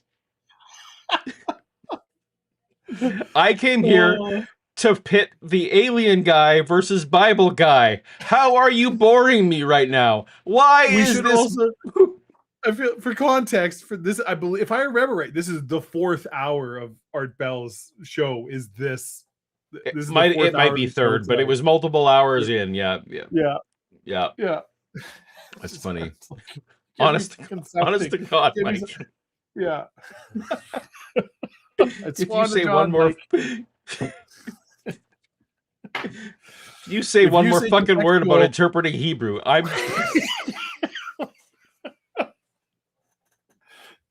will open lines up to people who've shot Bigfoots. I swear to Christ I above, will I'll do do it. I will do it. There's time travelers that are waiting to call in. Yeah. will not go beyond the English Bible, who will not think outside the You box. have to take them into consideration. They might even be close to the majority in this country. You guys, if you could only be in my seat when we do some of the programs we do and get some of the emails that I get, you'd have a better understanding. I've heard a lot of the show. you're out of touch, dude. That's basically hard to say. You don't live where the people live in your ivory towers. Yes. I have my Art Bell. I didn't have Art Bell calls out Michael Heiser on being irrelevant on my bingo card, but that's pretty good. Yeah. It's not that you're wrong. It's just that no one cares. Nobody cares. I don't know a polite way to say this, but nobody cares what you were saying. No, I'm sorry, nobody. Yeah. I love it. Hat here. I have my Art Bell mug. I'm a dedicated listener. Those Emails. faxes. That's true. I get a lot of faxes. I get a lot of faxes. Okay, great. Was that Michael Heiser groveling, saying, "Bernard, I have one of your mugs. How can you say this to me? I have one of your mugs." Betrayal. Betrayal. Never meet my heroes, they say. Never meet my heroes. Judas. You're all Judas. I'm going to smash my Art Bell mug right now.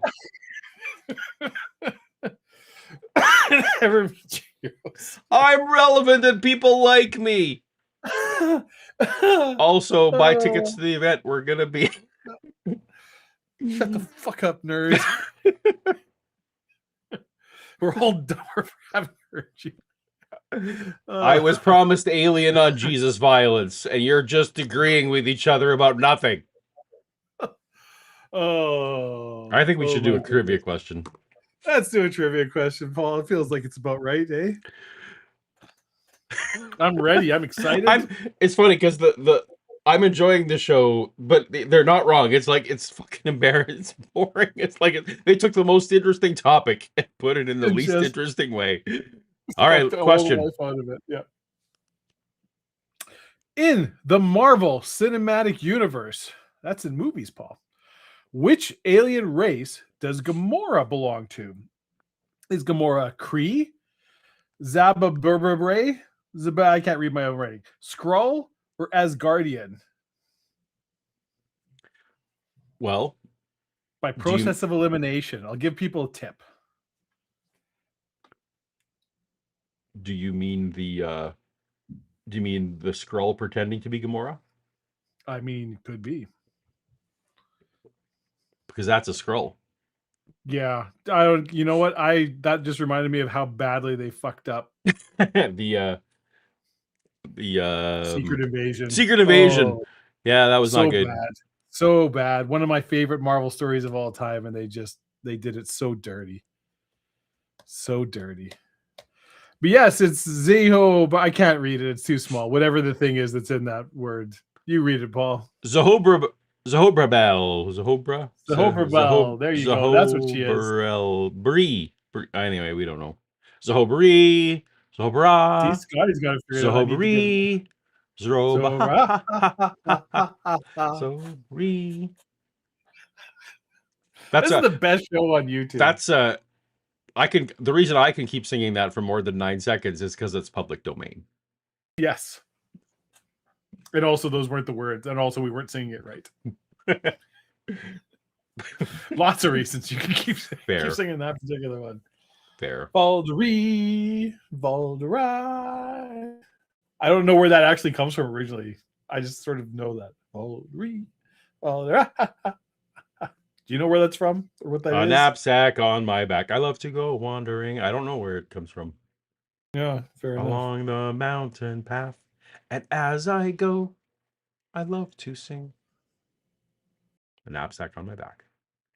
After we do a show, of very dedicated, serious, honest folks trying to convert me. Well, of course. Okay. Why do you two think the Brookings Institution concluded that it would be basically a social disaster if if contact was made, if it was imminent, if it was here? 40 years ago. Why are we seeing Strong Bad on the... Nothing's happening in chat. Don't worry about it. Okay. Carry on. So enjoy your little pinboard, know your little secrets about what's going on in the score of this chat. Think you're so I'm going to figure it out. I'm going to figure this out eventually. The truth is out there. I'm going to do the meme. Look. I think if people carefully play back the recording of this show, look at the pinboard, look at the faces and names and what configuration they're in, and track it over time. And the time is important. Time is part of the answer. They'll seal the pattern and they will learn the truth. Don't want to reveal too much, but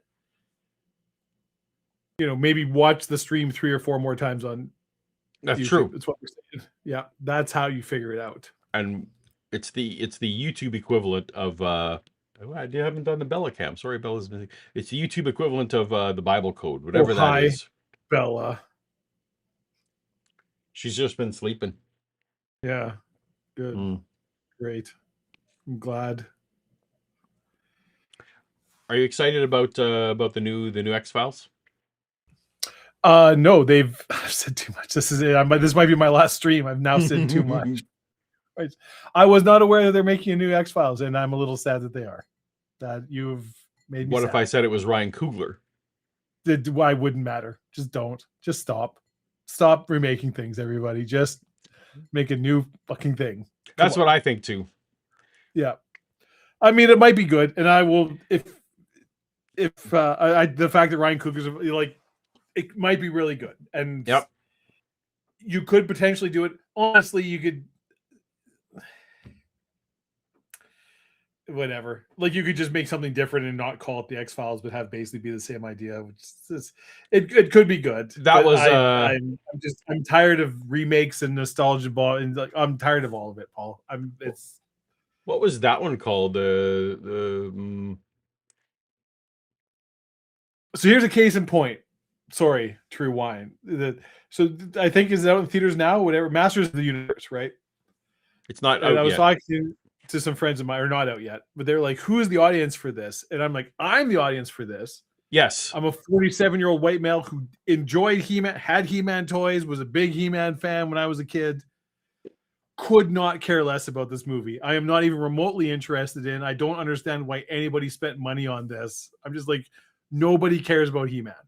This is the stupidest thing. Whatever you spent on this is just money you're going to lose. This was a dumb idea. You need to stop. Hollywood, whoever, people, media, just mining the 80s for nostalgia. That mine's dry. You've tipped it. It's done. Just start making new things again, please, and we will love it. We will be very happy. Did you see the announcement yesterday for King Conan? See, that's good. I want to see that. No, I didn't. Tell me, are there any deets? Any actors or directors? Starring and producing and championed by Arnold. Okay. So it adapts. There is a King Conan storyline, which is basically a Logan-esque storyline. I'm familiar with. I'm actually I'm a big Conan fan. I'm familiar with the King Conan storyline. So they're adapting. They are saying, but they always say this, but they're faithfully adapting the King Conan storyline. Yes. Starring Arnold, and he's doing some push-ups to get himself ready. Yeah. I mean, he is the Arnold now is the right King age. Conan. Yeah. Like this would be perfect. Yeah. So as far as sequel newses go for these so-called legacy sequels that they're doing, this one makes sense to me. So yeah. Yeah. Like, you know, when I went on my rant, like, it's not to say you can't ever have a sequel or a thing. It's just, you know what I'm saying. But also Conan, to me, is less nostalgia heavy, or less. It doesn't need to lean as heavily on nostalgia as something like Masters of the Universe does. Yes, Conan isn't a specifically 80s, because a Conan is just like, if my kids go to see it, they will just think, well, this is just a barbarian. Yes, I don't need to know anything other than barbarians have existed, and this is one of them. And Conan the Barbarian has existed since the 20s or something like that. I don't know exactly, but like forever, right? Like, exactly. You know, as long as there's been, you know, like a Wolfman or the universal version of Frankenstein, right? Like, it's kind of just a thing.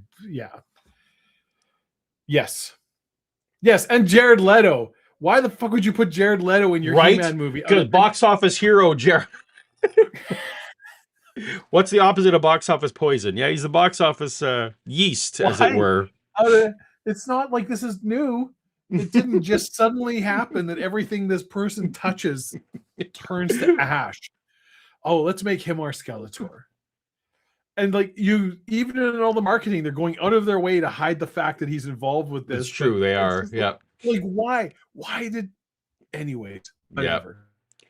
We have a super chat from Brain Cramp. They could have had they should have the Y files renamed the Millennial files, and then the Z files, and then the Alpha files. Yeah, that's right. Yes. Yeah. I believe Gen X got their name from the X Files. That's my understanding. Yes. Mm-hmm.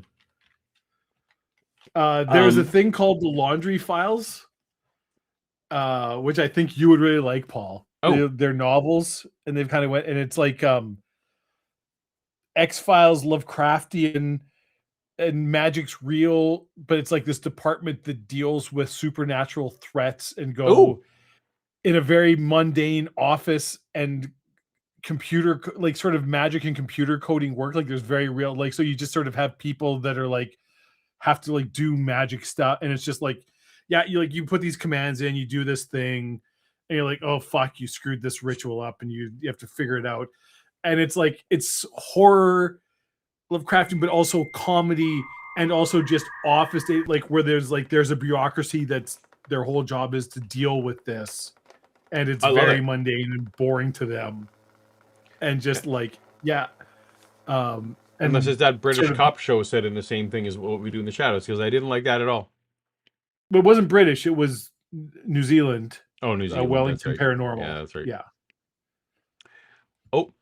But I think you would like the Laundry Files. The books, you'd have to read it. There's probably audio. They're books or okay, gotcha. Well, they're books. Yeah. I'm currently reading the Iliad, and it's going very slowly. So. Oh wow! Like actually reading the Iliad, yeah, and not even reading the Iliad, which is tougher than the Odyssey. No.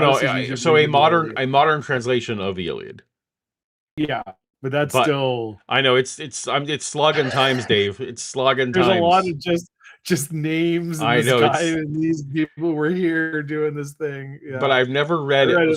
So I've read the Odyssey, but I've never read Iliad. So it's like yeah. And this is the good reason why, probably. All right. So a lot of people haven't read Deuteronomy. It's not. You're not wrong. Yeah. All right. Hey, Olivia Williams, Purple Fairy. I actually think Gen X was named for extreme. Extreme. Gen Extreme. Feel the gen right now. Feel the generation. See, you got to buy one. Just notice the banner now. Thank you, Paul. I appreciate that very much. Can you not have the cool robots from Battlestar Galactica versus the gay robots from Star Wars in the wrestling match? I could do that. When a Cylon does a atomic elbow drop on C-3PO, which is one of my favorite Simpsons moments of all time. Scotty Orange asks, why not Mark Hamill for the voice of Skeletor? Good question, Scotty. Nobody fucking knows. I think the obvious answer is they asked Mark and he said no. I feel like he wouldn't have, though. I honestly don't think that's true. He probably wouldn't have said no. No. Yeah, but I guarantee he would have cost less than Jared Leto. Yeah. Although it's not his voice acting. He's actually acted in the movie. And Mark Hamill, I love him dearly, and he's a dear man, fantastic human being. But he's also 70 years old. Like, how old is Mark Hamill? He's late 60s. Not a young man. Yeah. Like, I don't know him playing Skeletor. If he has to in some way do a physical fight or interaction with He-Man, I don't know if that's gonna. He wasn't killing it in the what was the Jay and Silent Bob Strike Back or whatever last time Mark Hamill tried to do action scenes. He wasn't killing it. Yeah, but I do feel voice-wise, I think he could do Skeletor and nail it. I think that would be fine. If we were doing it until we meet again, He-Man. Yeah. All right. Back to the show. Yes. I'll speak for myself. I think Richard would agree, but we're not saying that the group that would be upset by this has gone away. What we are saying is that it's smaller. What about the fundamentalist outlook has changed 40 years ago to now? I would say very little. Damn right. Very little. It's actually just apathy. It's just straight apathy. It's like, we're still mad about this, but what you gonna do? And so what would be changing? I think you're overestimating the percentage of the Christian world that is fundamentalist. I mean, I think you're underestimating them. No, I live in this world. And even within Christianity, fundamentalism, I mean, if it's defined historically, is a very small percentage of the evangelical, the believing Christian world. But I sure like to write email. See, to me, this is the fun. Art's not buying any of this. The number. So you're telling me the number of wackos is going down? That's what you're telling me. Yeah. They're all writing me. An important part of this. We're all basically speaking kind of theoretically. Art has one database, which is the emails that he gets. But most people, Art, you will agree, who write email, particularly nasty negative email, are predisposed against what they're writing about. You get far less positive, supportive email than you get, hoots and catcalls if they think you've done something wrong. No. I was on CBN. I have been asked. It's true. Fewer people will write to say good job than will write to Yes. Yeah. It's disproportionately negative, right? That all the people who are like, yeah, that was good. They're not going to write No. a letter Not being like, exactly. Yeah. You're getting, well, while we're pausing, super chats coming in. Okay. I can see it. Yeah. Speaking You of the boys, Yeah. Scotty Orange says, Scotty- "Hear me out." Samuel L. Jackson voicing Skeletor. I mean, I think that could work. I think that could work. Yeah. But they're looking for that PG audience. Is you can only have so many motherfuckers. Or in there. Yeah. Maybe like a Benedict Cumberbatch or Ooh. Benedict Cumberbatch, whatever, some like that real, kind of like the gravitas of it. Yeah. Yeah. Why can't I think of his name? The guy who played Tarkin. Peter Cushing. Peter Cushing. Yeah. That He's kind of not like, alive, Dave. No, but Benedict Cumberbatch or somebody, like that deeper British voice, like the real gravitas, right? Like this is I'm not giving like the high pitched things. I'm just being like, and you and all your How about will Tom be- Hiddleston? right, yeah. Tom Hiddleston, but not having to do an American accent. Yeah, I'd like a little deeper voice to Mm. really the menace in there. Oh, I see. You want deep. So yeah, okay. You're looking for a Christopher Lee style. Yes, Christopher Lee would be able to nail it. Also, also not with us. Yeah. But this is a boys Somebody connection because Samuel L. Jackson randomly played a shark in The Boys for some reason. Or fucking what's his name? Peaky Blinders. 28 Days Later. You can tell how my brain works. But I don't know who you mean. Cillian Murphy. Cillian Murphy. Oh, I thought you meant Ray Fiennes. No, Ray Fiennes also though either. Anyways, Peter Capaldi. I could buy that. Trivia time, Paul. Trivia. Oh, we should have been on the other one, but okay, here we go. Trivia. You ready? This might be another twofer time. We're gonna see. Okay. Yes, twofer. We'll see. In Star Trek Deep Space Nine, which race dominates the Dominion? Is it the Founders, the Breen, the Cardassians, or the Jem'Hadar? I specifically wrote this question hoping your significant other would be here to share it with us, but she's not here. I think she's Bobcat Goldthwait is Skeletor.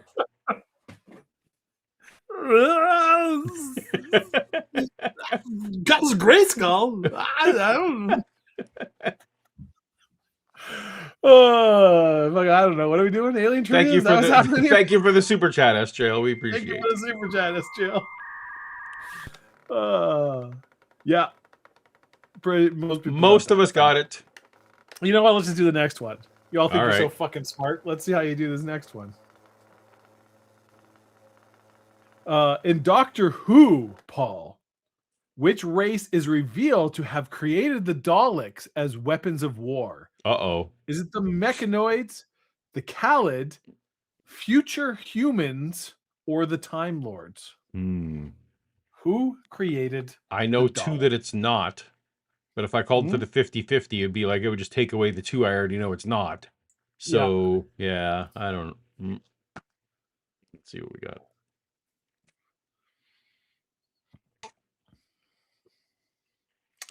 Contabulating. You got it wrong. A lot of Doctor Who fans in there, though. I mean, it's Dalek spelled backwards. Oh. Yeah. Womp womp. Womp womp. I thought maybe we'd trick a few more people up with some of those, but good stuff. Good stuff, everybody. Another super chat from friend of the show, Babs Barrett. Says Christian Bale. I think Christian Bale could do a good Skeletor. Yeah. Agree. Agree. Or what's his name? That's Robert Pattinson seems to be in every movie now, so you can put him in. I don't know about that one. No, just because he's obligated to be in every movie now. So Well, that's fine. You can be Orko. It's okay. fine. Did you have any He-Man toys when you were a kid? Probably None, not a I one. guess. It was not my era. That kind of No. skipped you a bit. Yeah. Did So you Christian ever have any Transformers or G.I. Joe? No, so like all those things, I have zero nostalgia for any of those things. I was just Star Wars, and then my that was the extent of my toys. I didn't have any of those other franchises. Did you have Lego? Yeah, but Lego was before Star Wars, so Yeah, I mean Lego, especially Lego back was in those days. yeah, but Lego was like established in my repertoire. But in terms of like the other toy franchises that were around, I had known, and even the shows, like I didn't watch them. So, yeah. Also, I was in that era when all we had was CBC and CTV, whatever they were showing that was it. That was it. Yeah. So we didn't have exotic shows from America like Band of Brothers He-Man. marching together. Did you have Rocket Robin Hood? Yes, definitely had Rocket Robin Hood and this classic Spider-Man. When are you going to watch Transformers on this channel? Or Trainsformers? Trainsformers. A lot of Scooby-Doo, a lot of Harlem Globetrotters. There's a lot of issues with actually watching like content. You can't just watch that shit on YouTube and react to it or like that. No, you cannot. No, you can't. That'll get you the banhammer pretty damn fast. Yeah, that's what Discord is for. Yeah, we would have to do that on a Patreon or something like that. Private. We'd have to paywall that. Exactly. Yeah. The response I got, my database is that the people who are interested, who show up, are very curious and very open and are willing to see where this leads. But Richard, see, this person is right. Why is CBN receptive to Richard? Because they put a human face on God and Satan. Why not Mars too? So from their perspective, they allow you to fit in only as far as they want you to fit in, Richard. If it's a human face, it's because they're human-centric and humans are the only thing. And if it's on Mars, it's because God put the human face there as a dedication to the work he did here on Earth. And how is this any different than the Saganite? You called that, Dave, an hour ago or whatever. You called it. Well done. Yep. Those people who think we're unique or the nearest ETs are light years away and can never come here because they don't know how to build spaceships. Or anybody who just would oppose even looking at Richard I have Dale. found that the most religious dogmatic knee-jerk reaction. Yeah. Anyways, I don't like to use the common cliches have come not from religious people, but from sectarians, from so-called scientists, I would agree with that. By the way, so-called science, so-called. Yeah, I don't know if you know this, but there is the Venn diagram of scientists that disagree with Richard Hoagland and scientists who are ignorant fools. That's a perfect circle right there. Yeah, you can't fit a micron in there in between. Those are the people who are dogmatic. Well, that was another finding of the Brookings report, was it not? Didn't it say scientists, the group most threatened would be the scientists? Yes, sir. Well, I feel, and Mike and I put this together because it's time to again test. I hope we get to callers because I feel like callers are going to tear these two apart. Yeah. If you ever get bored, let me know. We can just skip ahead. Oh, no. Yeah. This is a model. Well, Mike ought to know something about this. Scientists do that. They write papers, publish or perish, right? They write papers saying it's this way, and if it's some other way, they're in doo-doo, right? Given that we've got a scientifically defensible data set, the stuff from NASA, this extraordinary stuff on Mars that screams for answers. You forgot the trivia clock, Paul. Oh, damn. Too many. It's so complicated. Unnecessarily. It's unnecessary. We only have one question left. We're up against it now. And given that the centerpiece of it looks hauntingly like us, and by both the religious perspective and the scientific perspective in the 21st century, it shouldn't be there. We thought it would be a heck of a thing to get a discussion going around, and this is going to be a test model. If nobody shows up, we'll know. Oh, they'll show up. We've been, spurned. Yeah, don't worry, they'll show up. If people show up and the tapes sell out, and we can get other institutions like Georgetown. I would love to hold this in Washington at Georgetown, because among the people that we could get in the audience would be congressional people and congressional staff people to listen to other real people responding and debating and discussing this third. Like real talk time, Paul. Yep. Legitimately, this is the fundamental flaw with Richard Hoagland's dream. That we'll get, because what most people are going to say is what you're talking about is a rock that kind of looks like a face, and you're ascribing a lot of, properties to it that are not accurate or supported by evidence. And he will just say, well, you're just being closed-minded and you're not engaging with me the way that I want to engage, which is, this is an absolutely accurate human face, and explain it. So any argument that isn't based on that is just this. You're just closed-minded and stupid. You're not wrong. He's advocated at least twice tonight that he's tired of people who are questioning his starting assumptions. He's like, I just want people who are joining me at the starting line that there is a face on Mars, and then let's talk about what that means. That's all. Yeah, because I'm well familiar with Richard Hoagland and his shenanigans. This is he jumps around and goes things, but he's all about this is all the pyramids are aligned like this, and it can only mean this. And then people will be like, well, no, like they're not and like you're absolutely just it's the old thing of like, if you just take the data points, you can plot whatever graph you want. Yep. If you just start with the data points and then fill in the rest to match your curve, right? Like that's anybody who's done grade 10 science knows that if it's like, well, I know it's supposed to be a curve. So if I take like this point and this point, I can just draw the rest in. I don't actually have to, like titrate all this fucking caffeine or whatever I'm supposed to be doing for this dumb lab, because I already know what the graph is supposed to look like. Right. I'll just draw the graph and then put the data points in, and then be like, it was 8.4. Yeah, it absolutely was. Yeah, sure was. That's just measured it myself. Nailed it. I'm a scientist. And that is what Richard Hoagland does. And many of these people, right, where it's like, you've taken two data points, based your whole conclusion on, and then anything that doesn't fit in that is nonsense, and we're just going to cherry pick the information we want. Yeah. I don't feel like I'm cracking any, skeptical ground.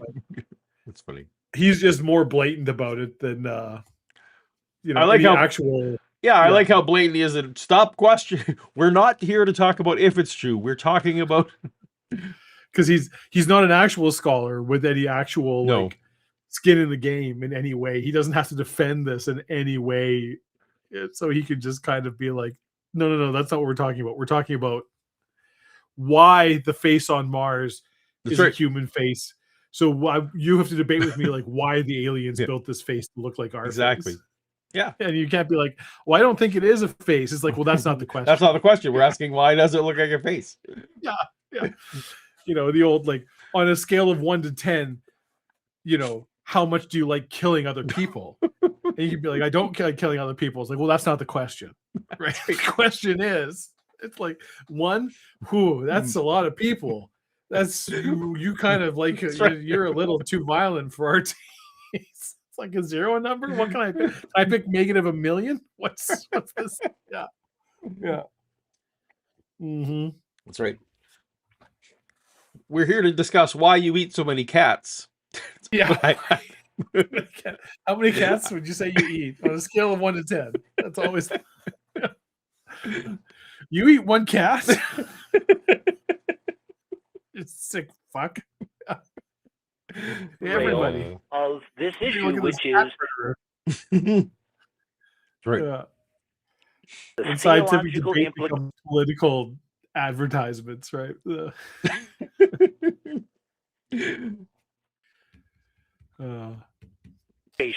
Of man. My opponent says he eats cats. Yeah.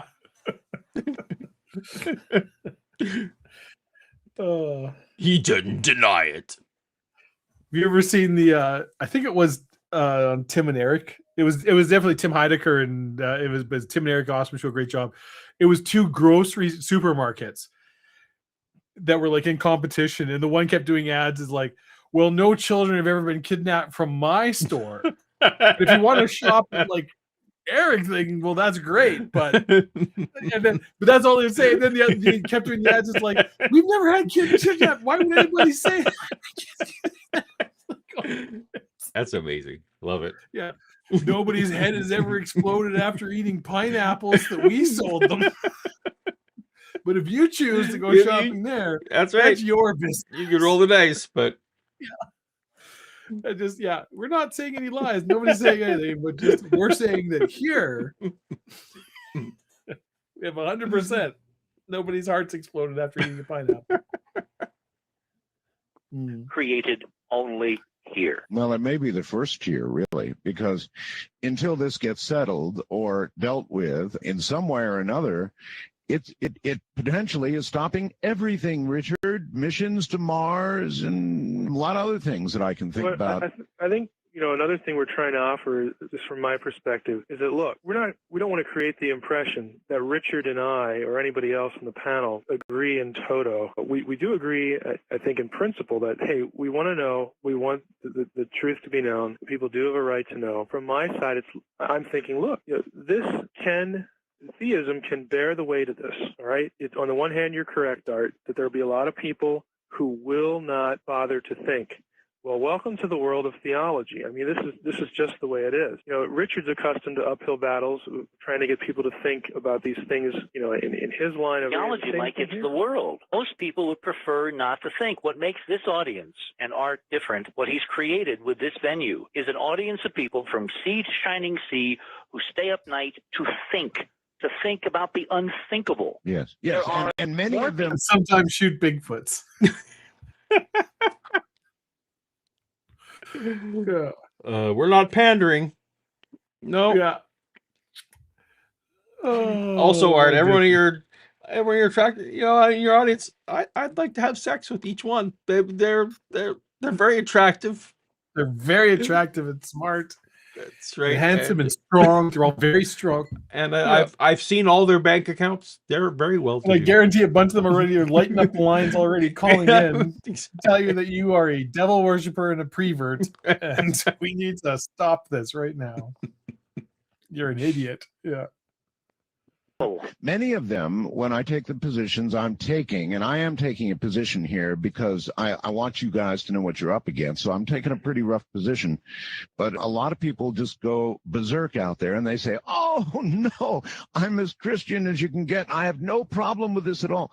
Well, I do have a very open-minded audience, Richard. You're right. But it's atypical. It's not the general population, and it's sure as heck not the Bible Belt. Look, given my... Because I tell you, I've been in Gen Pop, and that's a whole different experience.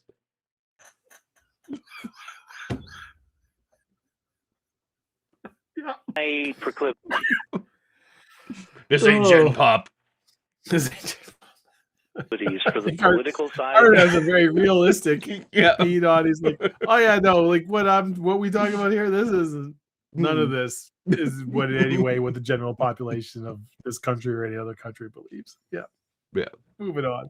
Which I came into the hard way because initially I thought it would just be science, it would just be data, it would just be testing it, and I found there's this huge impediment. The elephant in the room, the 800-pound elephant that nobody wants to talk about. It's this, whatever the agenda is to keep it down on the farm, I think it goes back to Brookings. The difference between me and Mike is that Mike, I think, believes that Brookings was an honest effort to assess the state of the country in the 50s. I think it was a politically spun document to seal the deal before any real evidence was in. I think that the fix was in before Brookings was ever written. For those Do you know what who they're are talking not about, familiar, Paul? Oh, Art to explain it. I have no idea what they're talking about. that when they say the Brookings report, I've inferred from context that the Brookings report said that if aliens were real, that the modern church would die. Okay. And so he every time he mentions Brookings, that seems to be the context that he's giving. Is it? Do you guys agree that modern Christianity would go nuts? Right. And Art's now saying too that I think Art's about to say, for those of you who don't know this, yeah. yeah, but I think he's also saying that his audience wouldn't agree with this Brookings report either. So right. You're with Brookings. Would somebody, Richard? Why don't you do it? Just give a very basically brief. Was this NASA study commissioned in 1959, just as NASA was being formed, Yes. of the Brookings Institution, the most famed think tank in Washington, Yes. to basically study the impact of the space program on all different facets of American society. A few what ifs. Meteorology, meteorological satellites, Yep. seeding of hurricanes, Yep. urban development is monitored by satellites from space, Teflon, new materials, new energy sources, the whole gamut. It's a 400-page book, which I've got one copy of. But as part of it. As part of it, there's a section on NASA and the subject of extraterrestrial life. Mm-hmm. And it did two things that were stunning. It predicted that NASA in the next 20 years, which remember from 59, 69, that's 79, 1979, would find... You're a math wizard. He's a math Give me one genius. second here. Yeah. Type that. Someone checked. I need a calculator app on here. What do we so 1959 plus the way he did it. This is maybe fancy. He did it plus 10 plus running the number. He did it plus 10 and then plus 10. Computing. You can't trust it. Mm-hmm. And yeah, the math checks out. Wow. That would be 1979. Yeah. So everything Richard Hoagland's saying is true. He just you had the benefit of a computer right in front of you. He didn't have one. I did. Technology he didn't have at that time. Right, certainly 2003, not in and not even in 1996 or 2006 or whatever he was coming. Yeah, when they were recording this, there was no calculator. And you know what, Paul? I didn't just run the numbers; I crunched them. Oh, did you? And they check out. Did you? But mm-hmm. I'm sure you did because you're a professional. Did you crunch them again? Oh, Paul, we crunched those numbers 3 times. Yeah. Okay. Good. Yeah. And we had our people look at it. I mean, I felt silly asking because I know it's you, but just for the sake of people at home, they should know that you want to crunch them twice. Yeah. And you know what? Just extra guardrails on this whole conversation, because you and I are scholars and we value integrity and honesty over all. Correct. I asked Grok. Okay. And Grok said that 1959 plus 20 years was is indeed 1979. Wow. How many? And I'm pretty sure Grok's based on the moon. So how many R's in strawberry?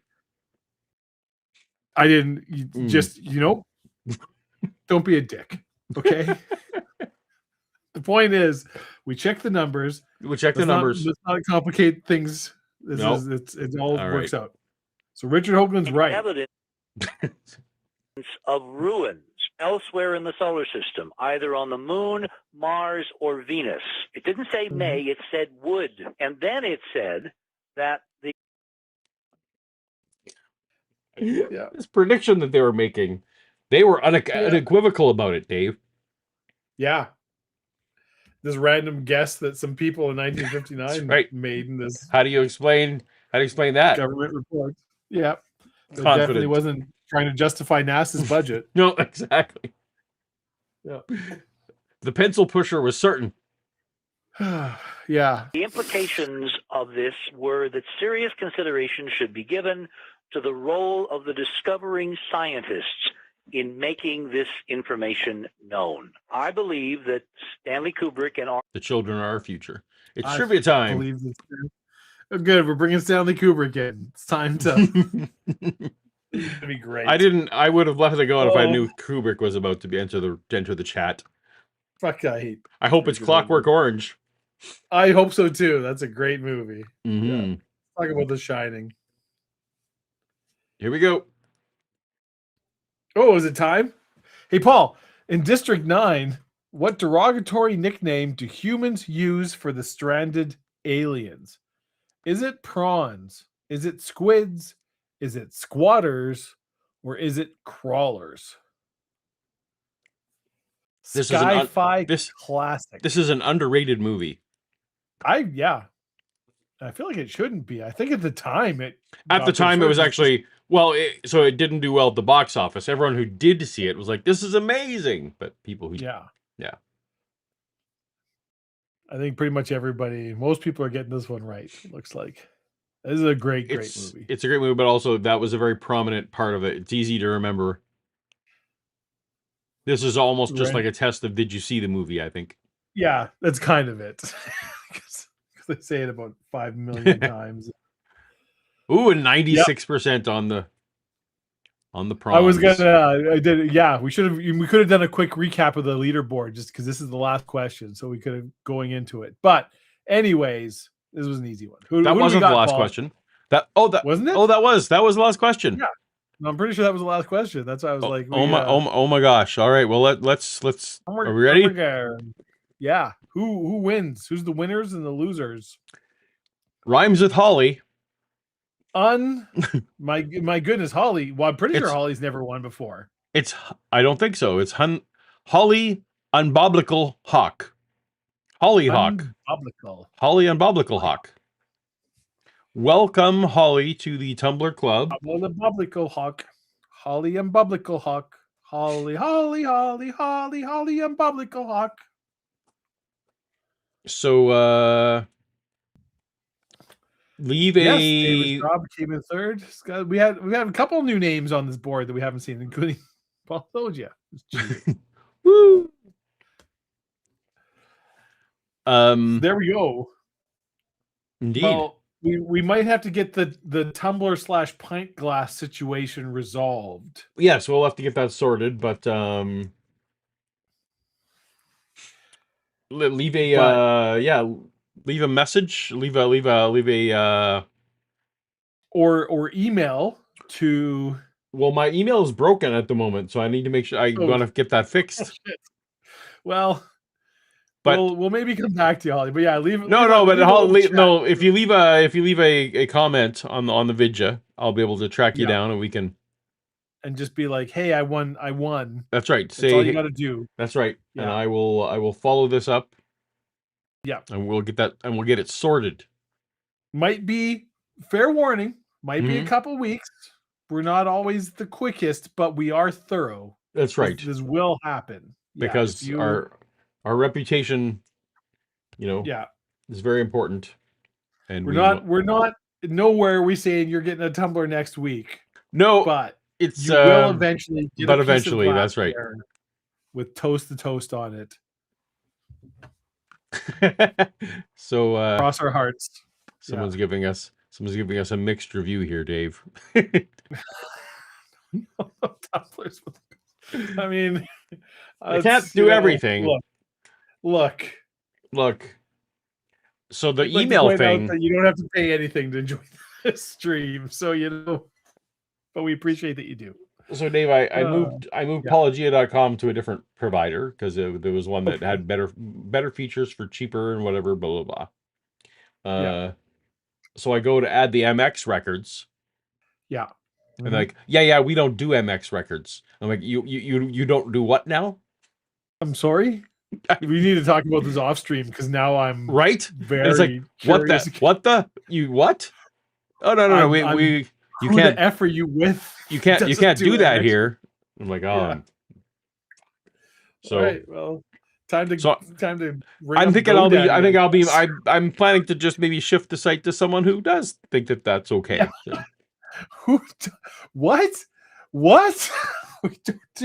don't do MX records. So the good thing, so the reason I picked this one is it's super cheap, which now I've learned why. One reason is because they will take. All you have to do is point it to your GitHub repository, and you never have to do anything. You set up.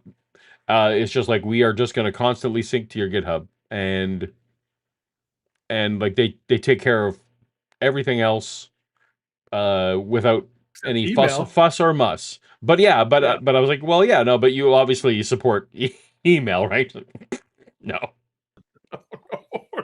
no, no, no, no, no, Anyway, no. we so don't. I've temporarily lost control of my Paulogia.com email. Is the Well, sad there part. we go.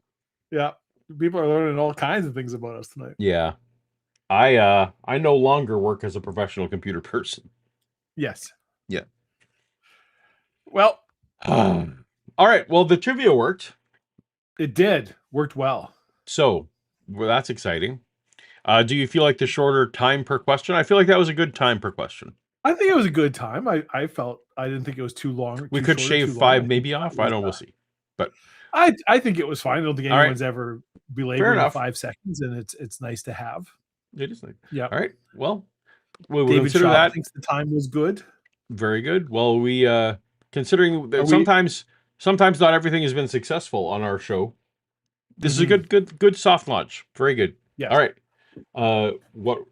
No, we're still streaming until at least we get call-ins. This is 2.5 hours. This is nothing. We're halfway fucking through. Exactly. A toast So to the toast lack bread. of trivia doesn't mean the end of the show. Don't go We're nowhere. cracking a beer number 4. Here we go. All right. Arthur Clarke's film 2001 was written. Oh, it's 2001. Oh, there we go. Just to rewind. Before the show, this is to let everybody know. So I've been traveling this week. Yes. Anybody who's Oh, we meant to talk about that. Yeah. I just got back home. Just got back in time. I don't know if every story I tell needs to be by Mon Sci-Fi Con. That feels reductive. Anyways, I plan to actually do if anyone has any idea for what the Dave Tangent layout should look like, you let me know because I haven't. Anyway, carry on. Yeah. Fine. But also, you whatever designs you submit are wholly owned property. That's right. Property of Toast. Participating in this YouTube stream, you agree to submit all rights to these. That's right. Also, don't send me pictures. Just give me ideas. Anyway. Yep. Anyways, so I've been traveling. Great. Visiting family. Good stuff. Just got home. Doing this stream. Love it. Glad to be here. I tend to have a few of the old barley pops and a couple whiskeys and some things, have a couple drinks. Maybe double-digit drinks. Doesn't matter. Point is, that's a thing that happens. And then tomorrow night, have a wedding that I'm going to. Close friends. Oh, not yours? Dave was doing.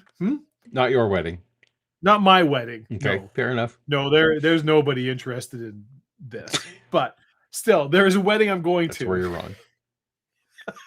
Look, Paul, you're my friend, and I respect you, and that's where it's going to end. Okay, let's just fine. But anyways, so then I have a wedding tomorrow night. Sunday morning at 7 a.m. I have to be on a plane flying across this country for work.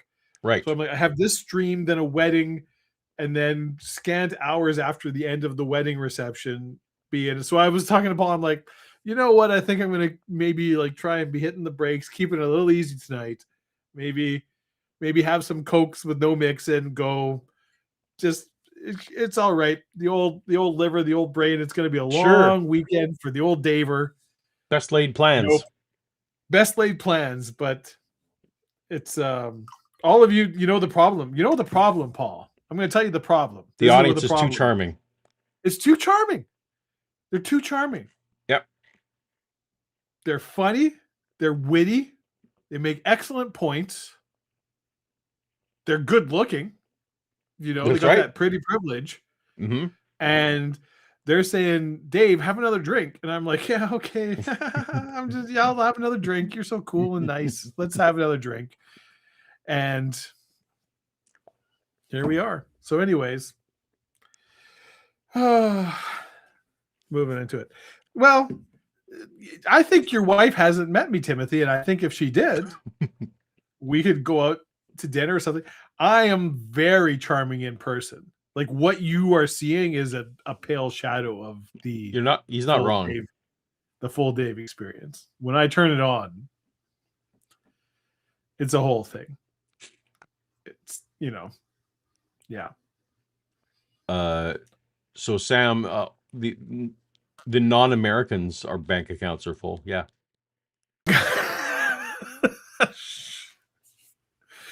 Oh my God. as a Inflation is response high. to Brookings. Well, it predicted that it would have extremely serious impact on. Oh, yeah, the bottom line was that civilization could be destroyed. Thank you. I mean, you don't want to leave these things out. If this information was improperly handled, and by improperly, I feel like I got Could pretty it? close. I feel like I got pretty close for just inferring from context. So I said religion would be screwed, but they're just saying society would be screwed.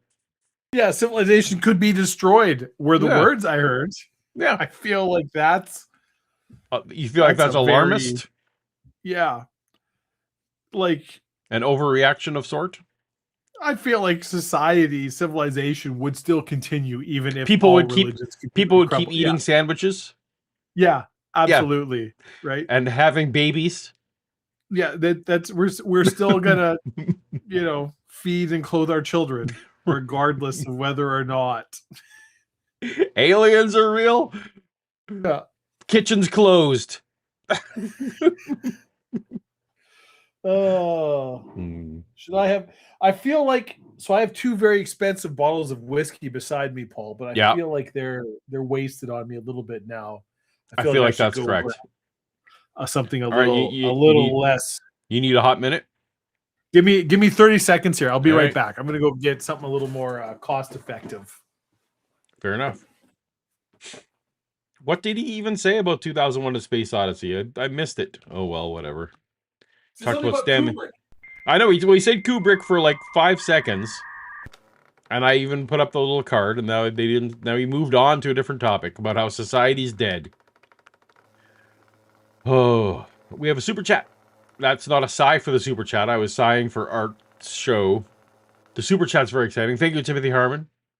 But would they continue the under-babied trend? Oh, well,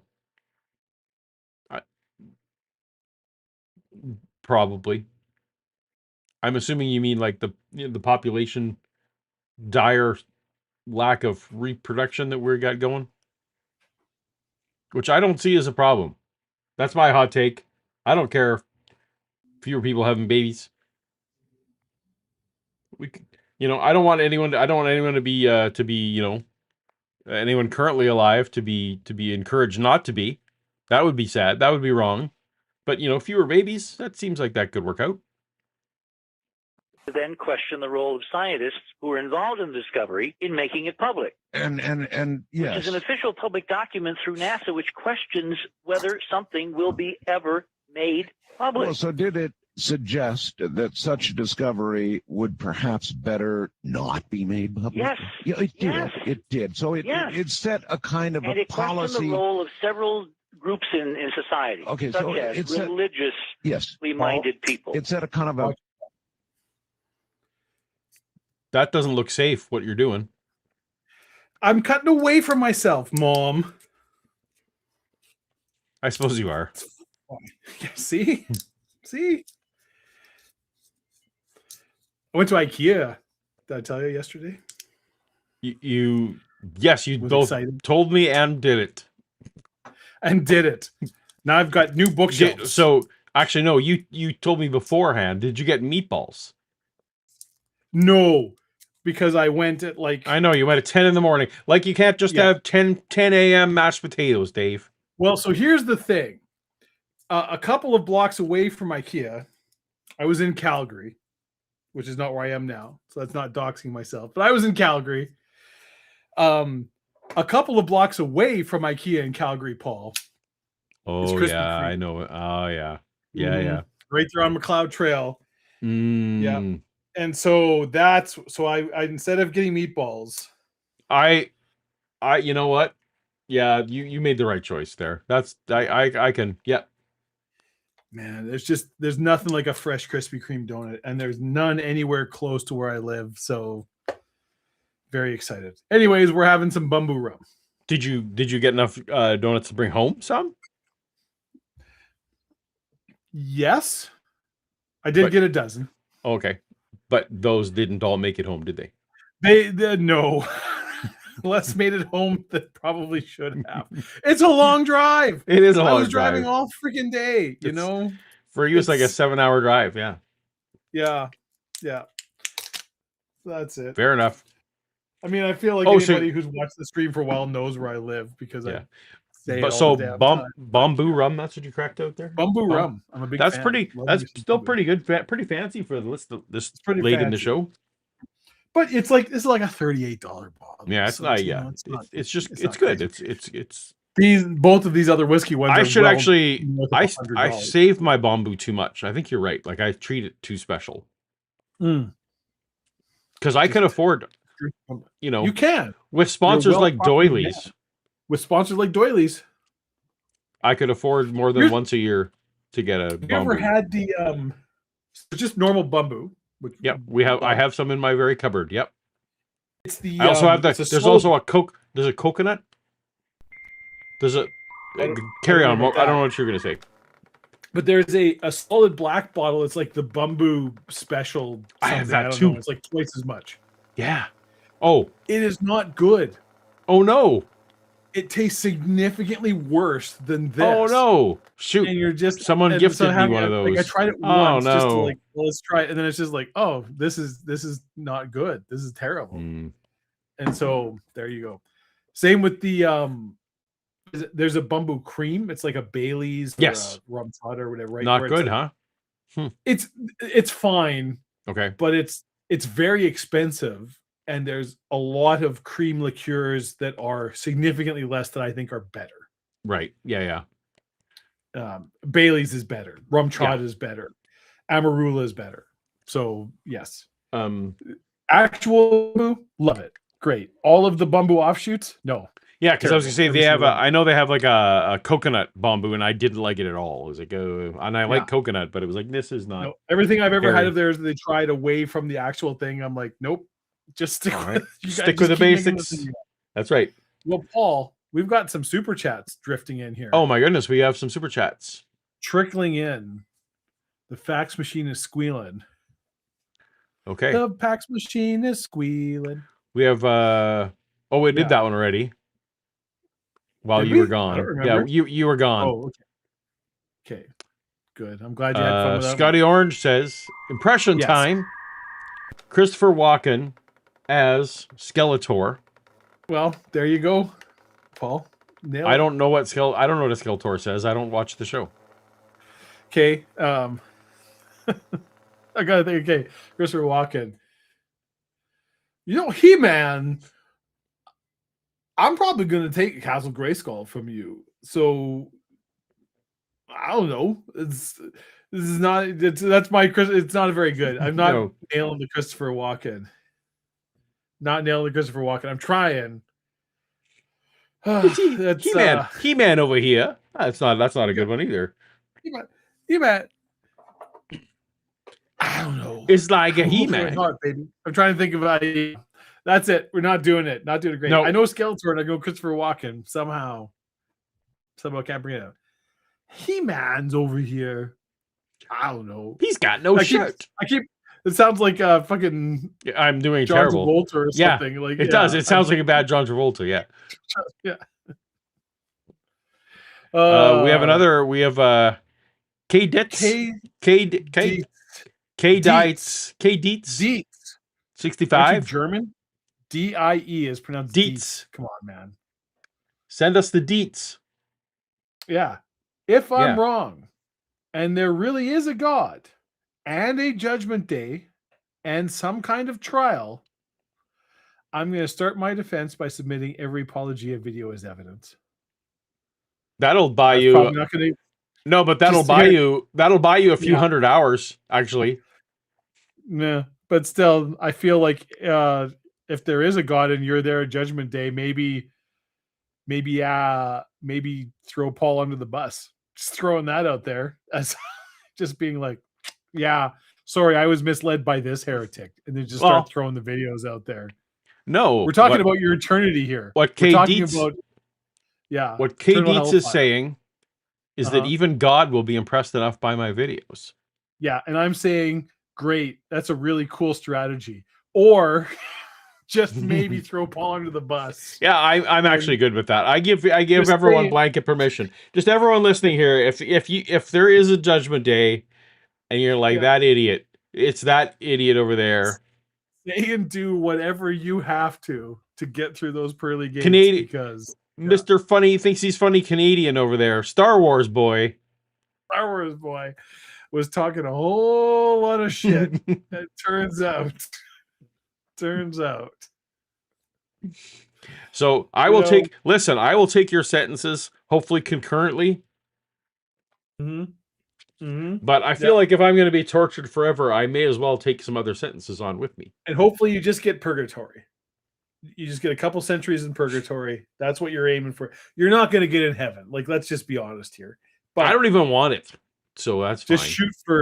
shoot for purgatory over, having some fiend poke red hot pokers in your bum holes or whatever they got going on down there. We don't want none of that. So by your lights, Dave, what happens in purgatory by your understanding? People mostly just sort of walk around and talk to each other. I think it's just kind of boring. It's like just it's like a bad party. Yeah. Right. It's like going to work. It's like The Office. It's like just the thing you just kind of go. No, I feel like what would be worse is worse would be if it's a bad office party as opposed to bad work. Because work you can at least but at a bad office party you're stuck. You're just like, this guy's going to tell me a story about his shoes. I don't care about his shoes. Why are we talking about your shoes? You have to pretend. Yeah. Okay, so that's purgatory. So Dave, I was refreshing my beverage. Yeah. And I got distracted by the super chats, and I included the rum part. I didn't put that out loud. Didn't put the rest in. And that's fine because it's good. But it was not what I was expecting. Got a little bit of a mouthful of Oh, that's just straight rum. Until next time, He-Man. Yeah, it's gonna be. How's that for a Christopher Walken? That was very good, Dave. You very good. Until next time, He-Man. Yeah, you nailed it. There we go. Nailed it. Did I? I don't think I did. Well, better than last time. That's true. Yeah. Timothy Armin wants to know, success, right? Yeah. You think I'm going to remember any of this on Judgment Day? Will God understand if I tell him I was too drunk to remember? So here's the fun news about Judgment Day. Depends if you got the New Testament card or the Old Testament card. Yeah. So if the God that exists is the God who was preached at my church, that will include Judgment Day. Literally everyone sitting through videotape, at the time videotape, now whatever. That everyone in all of history will sit and watch all of your sins play out when it's your turn. Yeah. And everyone will see it, and there's video. There's video evidence. So, Timothy, if that God is true, you won't have to remember because you'll get to watch it. I have a little bit of good news for you, Timothy. None of that's in the Bible. So no. But it was preached. But it was certainly preached. That wasn't preached to me, but I have in Sunday school maybe. I don't think I ever heard that from a pulpit. It was so not the pastors you were there for, but it was preached earlier that And so don't be like fiddling your bits anywhere, because that's everyone's gonna watch that. Everyone's gonna get to see it. It's like Paul and I had very different young childhood experiences. We did in the church. Yeah. But it was literally it was meant to be a scare tactic, is that everyone, your great grandma is gonna have to see it and watch what's happening there.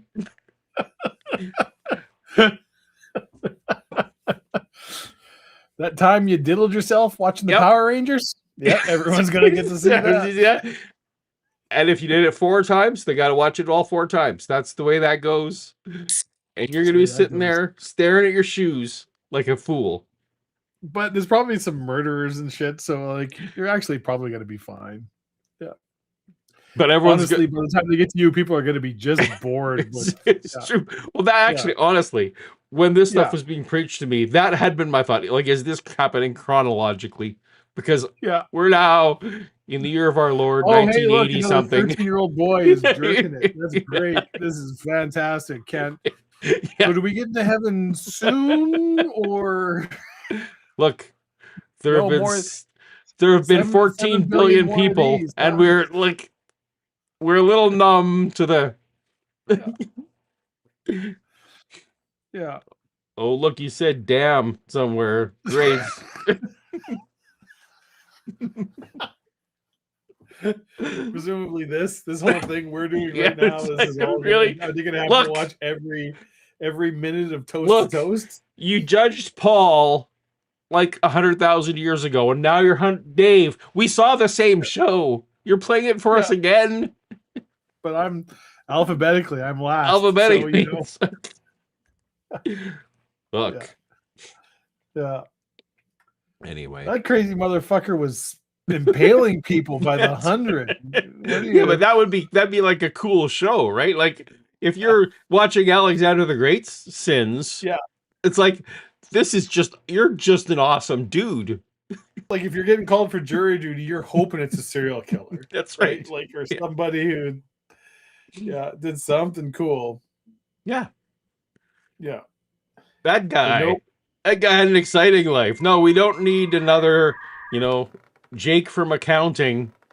Sin some guy life. Who figured out how to embezzle $65,000 through like the most boring. Well, if I fake procurement order for our warehouse in Flint, Michigan. Weird Al is actually Al Yankovic is quite religious. He is in fact a fairly devout Christian. When you like get interviewed, he doesn't talk about his religion much, but when he does, like he's true blue. He's the real deal. He is a Christian boy through and through. But on that theme, there are probably when the rock stars are getting judged for their shenanigans, that's going to be cool. Everyone's going to be like, "Oh, yeah, now we'll all perk up." Like, yeah. I didn't watch the show, but have you ever read the Good Omens book? Yeah, Terry Good. Yeah, saw Good Omens. Yeah. So one of the things that when the demon, David Tennant's character is, I don't know if they do this in the show, is convincing the angel help. He's like, "Hey, we don't want the end of the world to go." So he's like, "Hey, do you know how many like good musicians there are in heaven? Like actually good musicians?" And I can't remember the two. He's like Hayden, and I can't remember what other. There's the two. He's like, "There's two. These two. Every other one is in hell, going all the way back to like." When he's like, and the other, all back to Mozart and everybody. Yep, He's like, yeah. A policy baseline, right? Which says you're not. But if you look at the shape of what's happened on the Cydonia question for the last 20, 30 years since 1976, it has all the hallmarks of a Brookings response, namely keep it covered, keep it secret, keep it dissembled, keep it deflected, don't deal with it seriously, so the culture never has to grapple with the fundamental question. Well, speaking of fundamentals, I asked, do you think fundamentalism has changed much in, say, 40 years since Brookings? No, it hasn't. But it's still a marginalized thing within the Christian world. We're shooting for the middle. You want the mainstream, you want the Episcopals, you want the Methodists, you want the Baptists, you want the Catholics. Paul, as we go this, I feel like can you throw up a picture of the face in Cydonia? Cydonia. This is what they're talking about. Cydonia. Oh, CY. Yeah. Okay. Like when you like this is the this is what Richard Hoagland. Right. So here's this is a good absolutely 100% positively a human face, and there's no other possible explanation for this. Right. Okay. Right. Yeah. I see how this is what he has based his essentially faith on right here. This is my mind is changed. Yeah. So this is what we're dealing with. Okay. Yeah. that there is no other plausible explanation other than there was intelligent life on Mars and they seeded life on Earth. Because look at this. Yeah. What and anybody who doesn't engage with us on that level is just covering the truth up in it. That's right. They're just crazy. Yeah. Cutting off their nose to spite their face. They're they're elaborate false flag information operation. Yeah. I was paying attention to the list of denominations he was giving, and I was like, "Oh, are these? Do I want to be on this list?" He was like Methodists and whoever else. It was like, "Oh wait, these are." So he was basically saying these are the bland, middle, boring people that he's trying to get to. These are the unproblematic denominations. Don't need the so-called marginal groups at the edges of the bell curve. Well, even small margins, like what happened in Waco with what's his name? Yeah, well, also small marginalized groups of fundamentalists can do a lot of things, like knock down buildings in New York City. Well, that's quite the curve. It's like, well, you've got like your middle of the road, whatever. You got your Methodists, and then you got your Wacos. You got your Wacos and your Methodists. Whoa. Oh, I feel like there's a couple of steps in between. It's a bell curve. He understands it's a bell curve, but bell curve. Yeah. You don't want those. You don't want those edge ones. Yeah, you are either, singing, bringing out the sheaves, bringing the sheaves on Sunday morning, or you're drinking the Kool-Aid. There's no in between. It's a binary. Yeah. What's interesting is that the Brookings report was far more worried in its handling of theology and a theological response to this by Buddhists than they were of American fundamentalist Christians. All right. Richard, you mentioned... you don't want to get on the wrong side of those fundamental Buddhists. Yeah.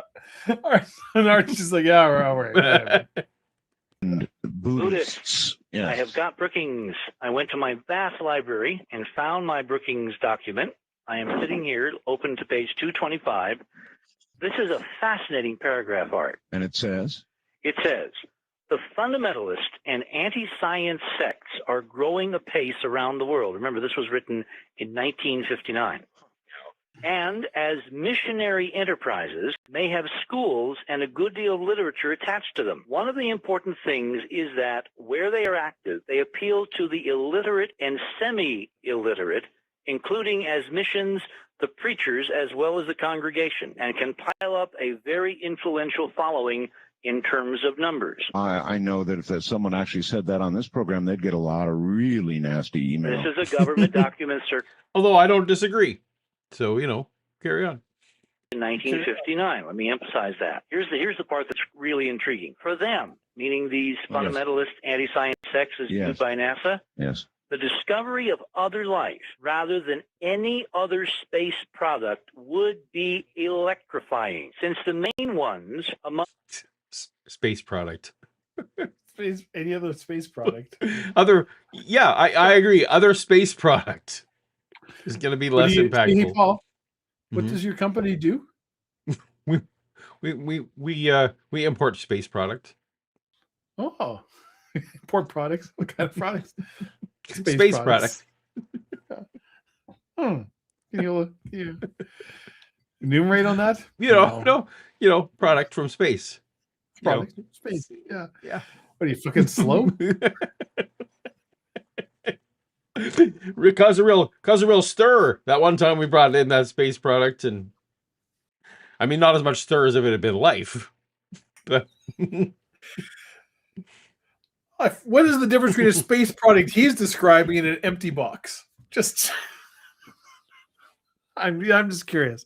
Explain to me, please. Well, it's your quarks. You got your quarks. Right. The space product usually has some quarks. Okay. Yeah. Mm-hmm. Yeah. Yeah. What about your quirks? Quarks. Got your up, you're down. It's all good. Yeah. What you got here, ma'am? You got a 2-liter jar of space product. Well, what you got here, ma'am, is very typical. got your space product. Probably a local dealer. Oh yeah, you can't just buy. There's a lot of shady people out there trying to sell you space product. It's not. Product. We're gonna try and sell you It's not. space products Turns over out. there. Turns out it's just air from Colorado. I go over to that sand crawl over there and ask to see your cousin. Are they gonna have a sale for these droids?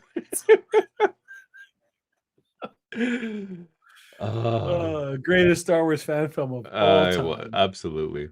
Need to rewatch that one.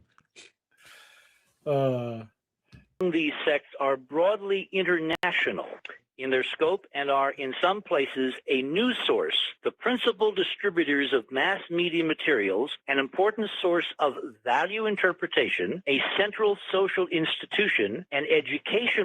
I swear AI wrote this, but it was 2003. Like, these are not sentences. Paul, yeah, as we've discussed this in ad infinitum, AI doesn't come up with anything. It's trained on something. I suppose. Right? That's right. Turns out we had read this Brookings. The Brookings report is one of its primary things it went to for. Yeah. How do we form sentences? What kind of words do normal humans use? Yeah, these are these are things humans say.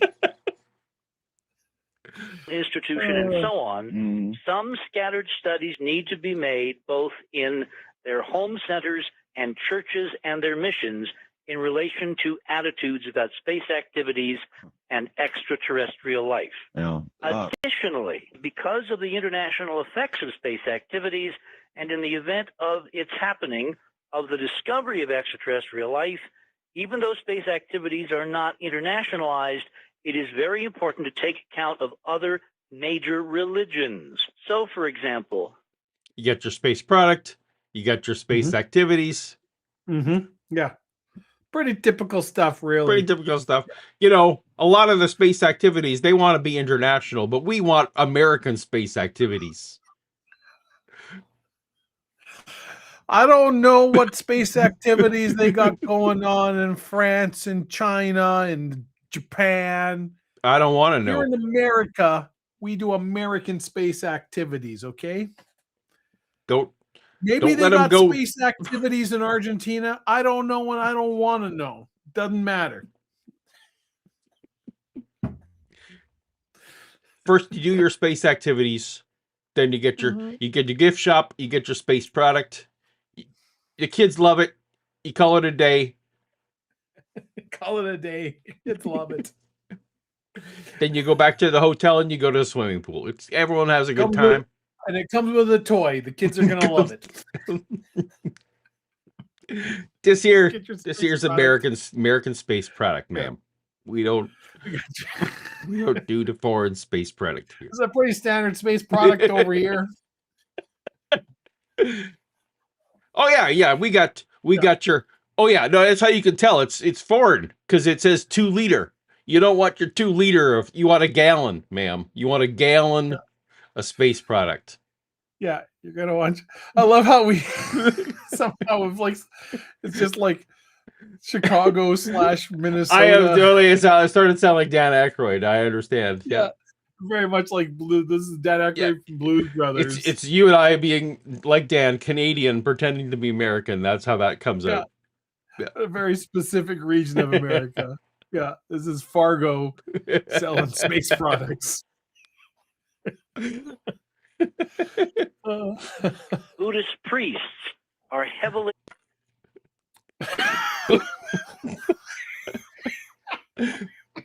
I heard Judas Priest. I did what? Too. Buddhist priest. Okay, not Judas Priest. Oh, this just got a lot less cool. You had me for a millisecond there, and then I'm like, oh wait, he's a Buddhist. When you can get, we got Judas Priest coming to the space activities. It's gonna be right there. It's gonna be right there. That's maybe not for the kids. You might want to leave them at home. That's more for the mom and the dads. politically engaged in Ceylon. So too in Burma, many politically active men, including UNU, I think he was a member of the UN, are professionally active Buddhists. The Burmese convoked the sixth. Professionally active Buddhists? Is that what we It's probably the Dan Aykroyd doing his paper. Remember when Dan Aykroyd used to do those like toy commercials? That's right. Like, Yeah, you got a broken bag of broken glass. Yeah, it's a bag. It's a bag. You got broken glass. It's good. The kids are having fun. They got the broken glass. They can build a little fort or whatever, and That's right. Somehow we devolved to that. You got your space product there. I don't know. Sometimes rocks fall a couple 100,000 kilometers an hour in relative speed. Whatever. You take your rock, you go. Some dinosaurs might die. I don't know. Whatever. It's fine. You got your space product. It's good. It's good. So we had Buddhist priests, which is not. If you end up with tickets to Buddhist priest, it's like you have some very disappointed people in the audience. Who is this now? Who's this guy? But then also he said, this is on the level of the professional practitioners of Buddhism. I didn't know that there was a pro level to Buddhism. Well, there's a lot of things you don't know, Paul. There's several things. Yeah. We have Super Chat, Dave. We do. Super Chat says, please discuss your favorite Weird Al songs, says Scotty Orange. Oh my God. That's like, we could do a whole show just on this. I could talk about Weird Al ad nauseum. So I don't know how. So the most important to me is Saga Begins. That's the most important for me. That's for personal reasons. I think. So I got to think. I'm waffling back and forth, but eBay for me, eBay is so good. But Amish Paradise also. Yeah. Because I feel like the early work, like Eat It, and even Fat, and whatever, they were a little less clever, a little more surface level. I feel like by the time it was Amish Paradise and eBay and those were commentary songs. Like, don't download this. Like, I mean, I'm only thinking parodies at this point because there's so many. Like the Night Santa went crazy. Like, or Biggest Ball of Twine in Minnesota. Like, there's so many. I'm not even can't even touch those. You're not wrong. His social commentary got a little more poignant as he went on. Yeah. But I think Weird Al's best early works aren't the big hits. Like A Midnight Star is a song I love. The theme from Rocky 13. Checks in the Mail. Some of the early. I've always liked all of his polkas. I was gonna say the polkas are like classics for sure. I suspect I could recite the lyrics from damn near every Weird Al song if it was pressed on. Like it just from the amount I've listened to them. But I think it would actually be maybe impressive and maybe depressing how like many Weird Al lyrics I could just. Yeah, I was just with some of those songs were predicated on making obscure lists of things. Frank's 2000 inch TV. Yeah. That I think I would struggle with, like the ones that were like basically Weird Al's equivalent to We Didn't Start the Fire. Right? They were Yeah, Night Santa went crazy. Yeah, that is a good one. Yes, the theme of This Is the Life. Hell, hey, buddy. Anyways, there's a lot of great songs I listen to. Oh boy. If I had to pick like a favorite one or two Weird Al songs, Saga Begins would definitely be like in the top 3. Midnight Star would probably be in there. Oh boy. Oh boy. I'm very partial to the Angry White Boy polka. That's the thing. Like, it's gonna yeah. like, you could pick any Like, song. Like, there's so all of a many sudden, that you like could go. white and That's really nerdy good. popped into my head. All of a sudden, it's White like, and Nerdy is White and so Nerdy is good. so good. It's all about the Pentiums. Yeah, Is so good. Like, it's really hard. Yeah, he is. When you look, I'm trying to not be a fanboy, trying to be objective. The amount of time his career has spanned and how relevant he has been. He's never been like the most, Michael Jackson, Taylor Swift. Like, he's never been the guy, but he's always there in the conversation for 40 years, going on close to 50 years now. Like, that's fucking insane. It's crazy how long he has remained consistently popular. It's like, you can't take it away from him. Like, it's what and he's it's not like remarkable. he's the Eagles, like that, where they're touring for 40 years based on 3 albums they did.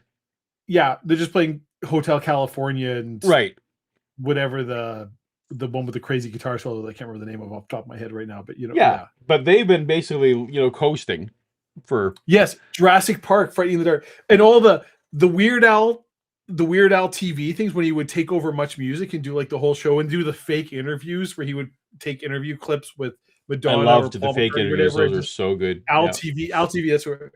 Oh my god! Like, and the Jurassic Park, MacArthur's Park with the claymation animate, like, and or what's the Dire Straits one, the Money for Nothing, and Beverly Chick. What was it?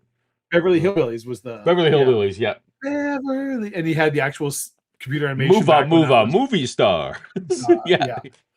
Like the movie UHF Chatsworth, like, I mean, it would be very, very hard for me to pick even a top 5 favorite Weird Al songs, because all right. Well, I feel like that was that was good enough to cover a super chat. Mm-hmm. All right. See if we can get to a call.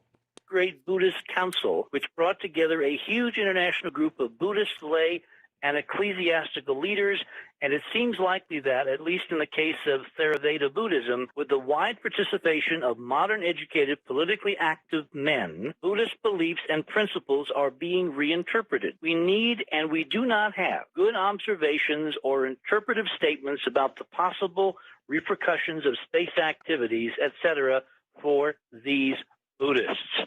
What we're worried about was political activism. Yeah, okay. And they were most concerned not about domestic American fundamental political activism, but in this context of 59, they were worried about Buddhists as an example of a coherent religious political response in the international community. Now, let me. I'm sure in 59 they had very look. Their reviews on the Asian world in 1959. I was going to say, you want to say racist is what you want to say. Yeah. Because nothing you described there in any way aligns to any kind of doctrine of Buddhism. But anyway, in 2026, nobody is worried about, what the Japanese Buddhists are thinking about anything. What they are worried about is some nut job with a rifle in Louisiana and what he's going to do when he finds out that you don't think that Noah literally created an ark. Yeah.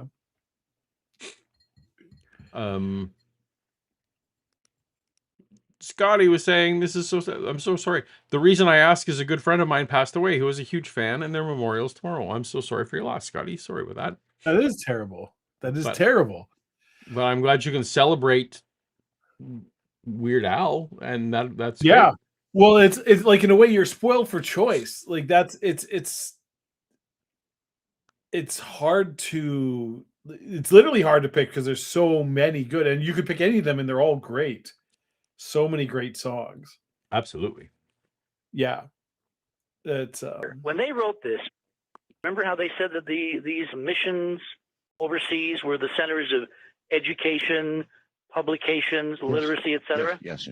We now live in the internet satellite television era. So the fears that they had, that the fundamentalist anti-science doctrine as they saw it would have them. Sorry, just we're not done with this yet, Paul. I know you want to move on. The what's his doo-wop? Well, I heard that you're leaving, gonna leave me far behind, so far. And I learned a brand new feeling inside. Because it's all about what I'd rather do, right? So I pulled your name out of my Rolodex, and I tore all your pictures in two, and I burned down the malt shop where we used to go, just because it reminds me of you. So, oh, honey, let me help you with that suitcase. But that's the name of it. I hope that you found somebody new, because I'd rather spend eternity eating shards of broken glass than spend one more minute with you. 1 more minute. That's the name of the song. 1 more minute. Spend 1 more minute with you. Yeah. But it took me that long to remember. And I was like, I know it. What is it? Yeah, 1 more minute. I dearly loved that song. Yeah. The chat. It should have been pinging to the chat. That they knew it.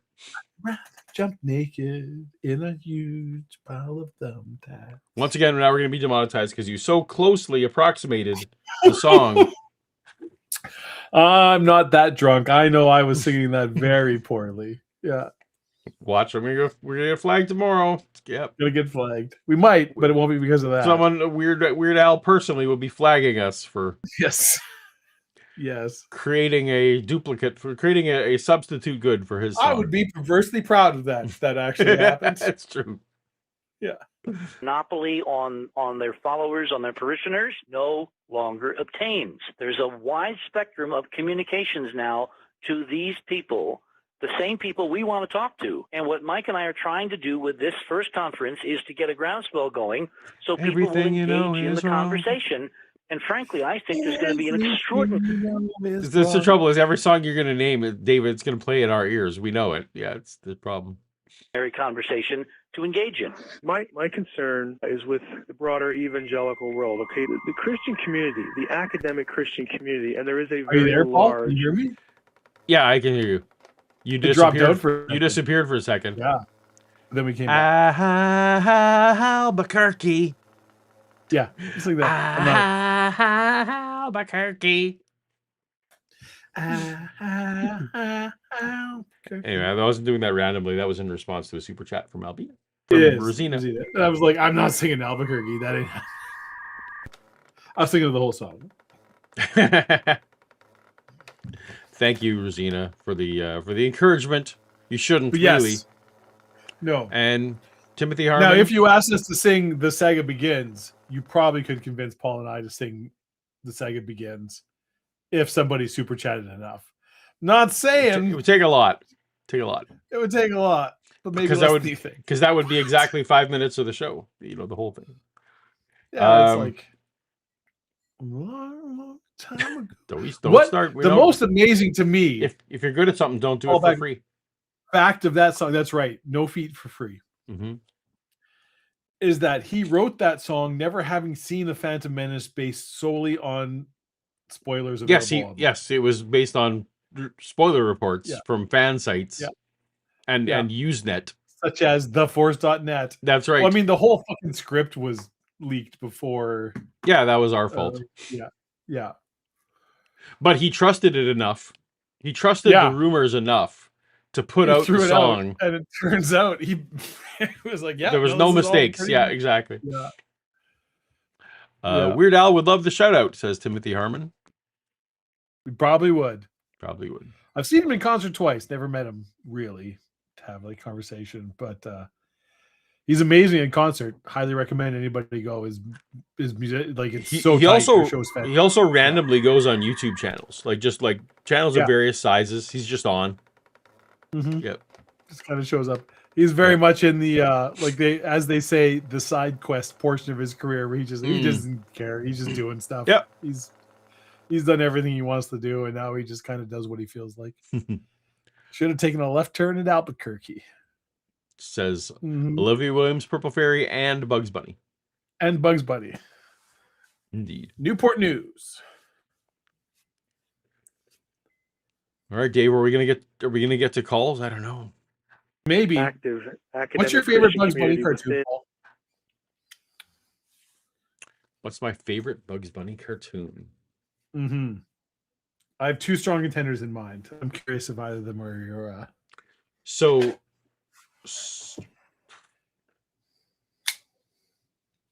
duck season, rabbit season is potentially It's a classic.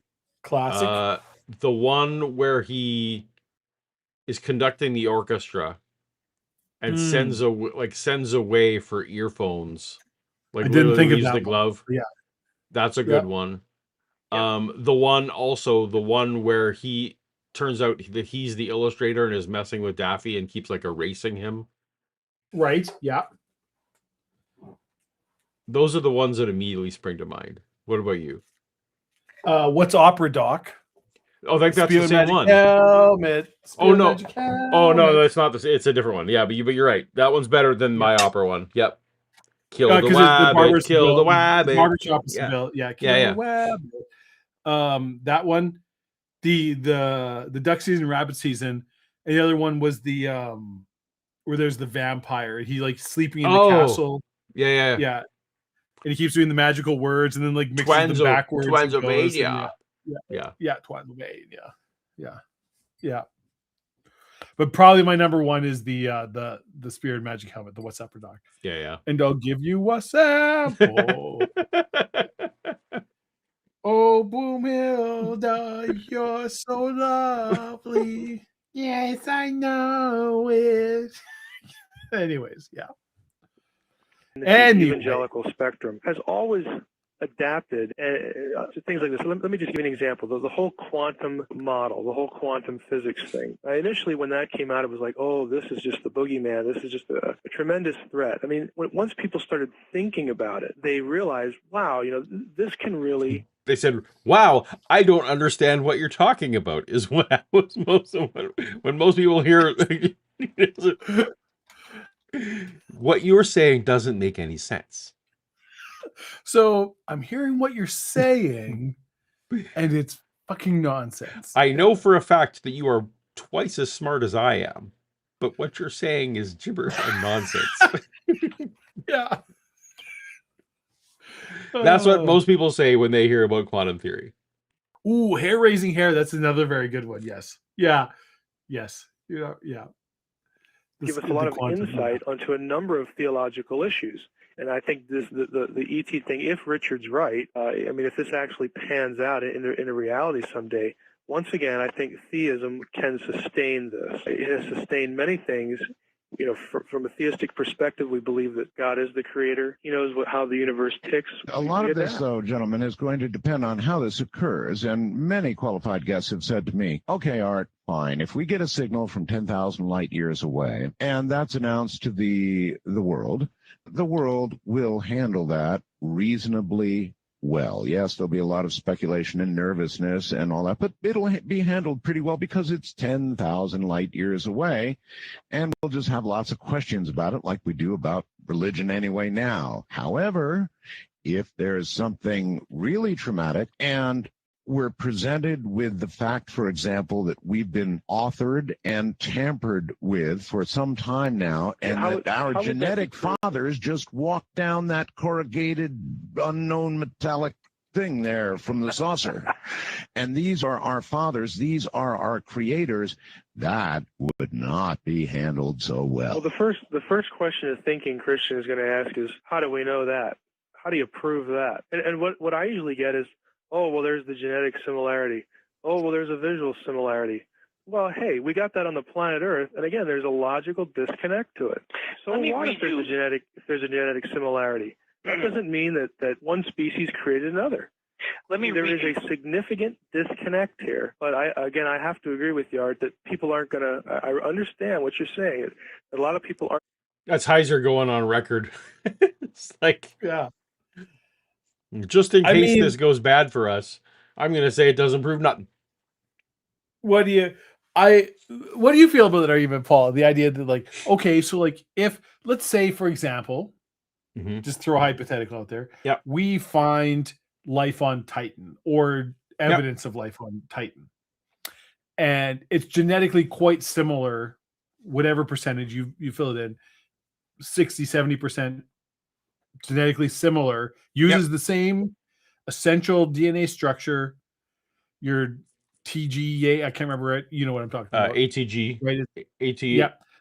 But it's like the basic protein structure, CG. everything is like, this is all pretty close to life on Earth that we know it. And it's, you kind of have it's not as extreme, but the old Project Hail Mary, which you've seen, where it's like, yeah, it turns out life everywhere is water-based. But somewhere it's like, we find life somewhere outside of our planet, and it seems to use the same amino acid protein building blocks that essentially all life on Earth uses. Does that mean necessarily that there is a common origin for this, or is it just that, like, well, this is the way that, like, this is just the way it makes sense, this is how life exists, so if life exists anywhere, it's going to exist like this because this is how it's like a least state energy, right? Like, where, like, this is when you take things away, like, this is just how things organize, this is a physical rule of the universe, that this is how these chemicals combine and this is what you get. So it depends how closely, because I feel like, the properties of molecules that went from chemistry to biology, the gradient makes somewhat sense. And if it's like, okay, proteins are roughly the same, okay. But if it is literally, so if it's more in the style of, you mentioned Project Hail Mary, not so much the movie, but the book, right? In the book, right? Yes. The book goes into a lot of panspermia stuff. Right. And it's like 20 feet away, but I have the book over there. But I would have to start thinking about Project Hail Mary style panspermia. Right. If we suddenly had, we all have nucleuses, and we like, because there's some things that are less inevitable than just proteins, and then the GATC combinations, because I agree, those are properties of chemicals, like, it's just, carbon bonds more readily, and hydrogen bonds with, so that makes sense. Hydrogen and oxygen tend to bond this way. If we found life on another world, and if it reasonable reason to, right, but if it has DNA cells with nucleus, nucleuses, it's like, this isn't that different from life on Earth. Well, even if it was very different, but it had DNA, right? Even then, I would be like, oh, maybe this panspermia thing, a la Project Hail Mary, which is no spoilers at all, but it proposes. And everyone should go see. If you haven't seen Project Hail Mary, go see it. It's amazing. Available now on digital. You can see it at home now. Yeah. Fantastic. Because that proposes that it was not like, it's not like aliens going and visiting around, like Star Trek style, where we're visiting around. It was just more that there are microbes that survive space, and in fact are motivated biologically to move from planet to planet. Like, that's a more plausible scenario, as opposed to like engineer style in Aliens, where it's like, someone's going around with jars of DNA, spilling it in the pond, like that. I guess, and it's like, I mean, I don't really expect an answer to go, but like, what's the line where you're like, I feel like I've lowered the bar. Like, if you'd have said in the start of 2025, what's your bar? I think, but literally Project Hail Mary has lowered my bar. It's like, because it goes in depth of like, what are the probabilities of, like, even just basic cell structure being the same? And it's like, yeah, you're right. Like, if basic cell structure was the same, that doesn't seem as inevitable, right? Right. Yeah. So my bar is lowered. That's all I would say. Good enough. I don't know. I don't know if you agree, but I honestly don't know. okay. I have no idea where. It's kind of thing where it's like, well, I'll worry about it if it comes up. It's Yes, Rosina. Dave is literally asking about convergent evolution versus common descent. Yeah, Fair there's enough. literally the question. I do think some convergence would be. It'd be shocking if there weren't at least some Yes. convergence due Yes. to just straight up chemical Chemistry. properties, right? Yeah. So Right. all right. Yeah. How much? Going to That's even a- ask Yeah. the question, is there a disconnect? They're going to just react. Now, I don't minimize what you guys are doing because it is my belief that the Brookings report governs what we do now. It governs what we're not told right now. It certainly allows. Oh, if only Art could live to today to find out that all those reports were just released and no one cares. And literally nobody cares. Everyone's like, those aren't the files we wanted released, jackass. We had other files we were looking for. Yeah. For secrecy and top secrecy and levels a million times above that of things that we're never going to know about. It laid the groundwork for that. It was the baseline for all of that. And they like to keep secrets anyway. So they just will cite that forevermore, and maybe they're not wrong. Just below the religious paragraph I read before, Yes. there's another line that I really had not read until this moment carefully. And it says, Well, remember my spin on this is that Brookings is a political document designed to keep the in-crowd in line. It's designed to keep honest scientists and bureaucrats and civil servants from blowing the whistle by laying out that the stakes are all of civilization and, cats and Also, dogs. most of those people do. I always all love, the other Oops, sorry. terrible things that could happen.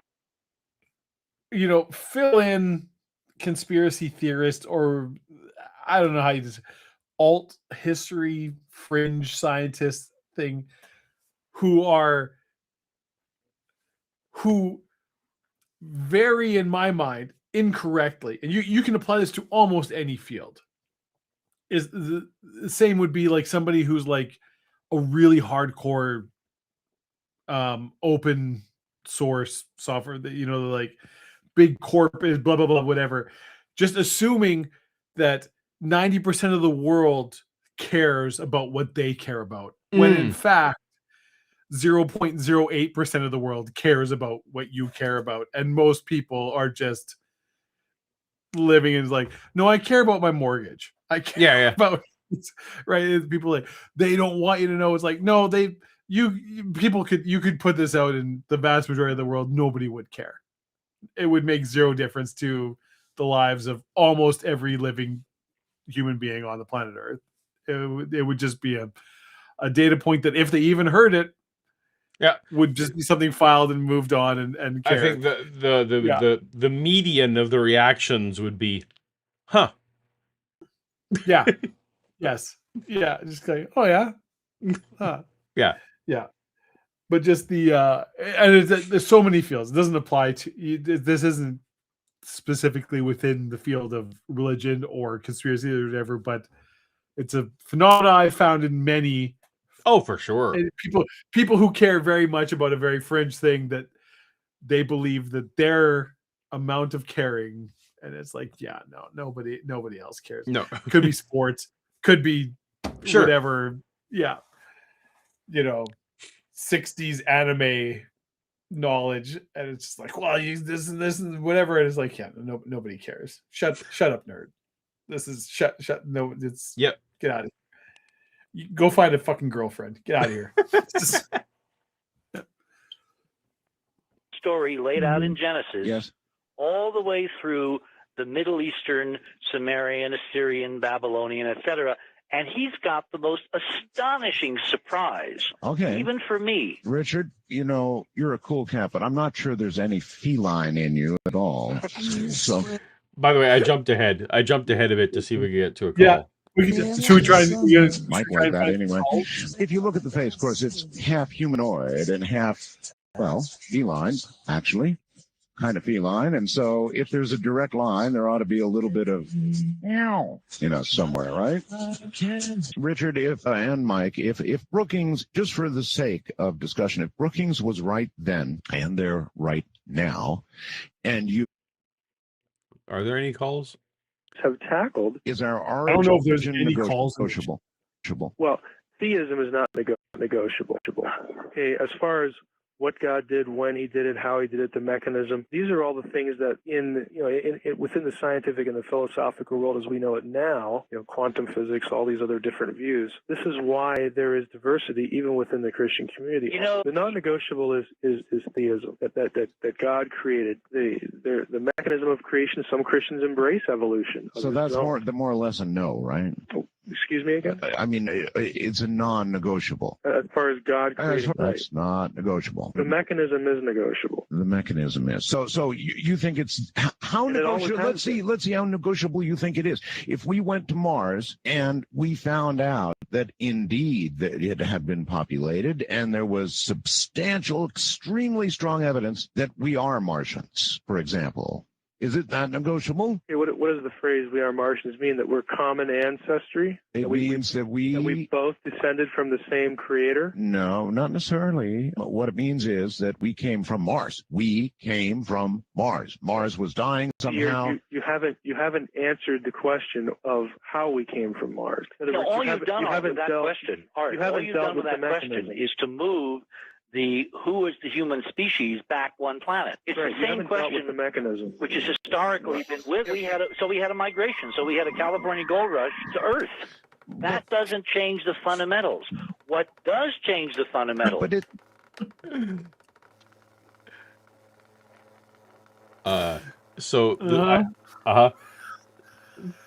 Timothy, I have a slight variation of this, Timothy, but you make a great observation.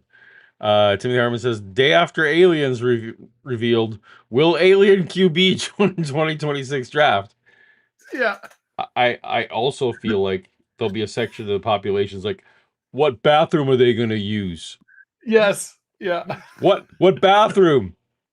Yeah. We need 3 bathrooms now. We got the ladies and the men's and the aliens, right? Because I don't want any aliens in my bathroom. We can only let people in with one elbow. 2 elbows just gives them mechanical. It's not fair. It's not natural. 2 elbows. How about those Habs, Paul? Did you watch that game? Didn't.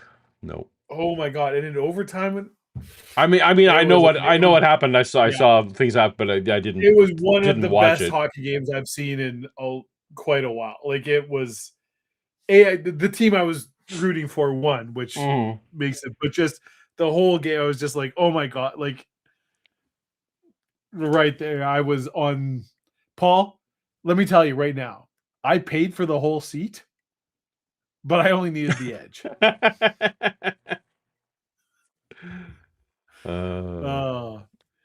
I'm very concerned about what's going to happen with the Hurricanes, but that was fantastic. Well, it was a great game. The Hurricanes last played like 15 days ago, so who knows? Yeah, that part's true. Yeah, but also they have yet to lose. They've yet to lose, not or kind of even close. Yeah, like, yeah. It's it's been crazy. Yeah. But so we'll see. We'll see what happens. You never know. But said something about Earth being created. Yeah, but Earth is an ill-defined term. And Genesis says that God created everything in the. Michael Heiser's out there. When he says Earth, he means Mars. That's what you get. If you just say, yeah, Earth isn't well defined, so it might have meant all the planets. Yeah, heavenly host. I mean, you have to realize, Art, again, this is not a road that theology has not been down. The laity doesn't realize that because the laity, quite frankly, is complacent. He's saying laity, not the lady. the lady has been complacent. The lady. Look, the ladies don't understand this stuff that we're talking about. They don't understand this stuff. Yeah.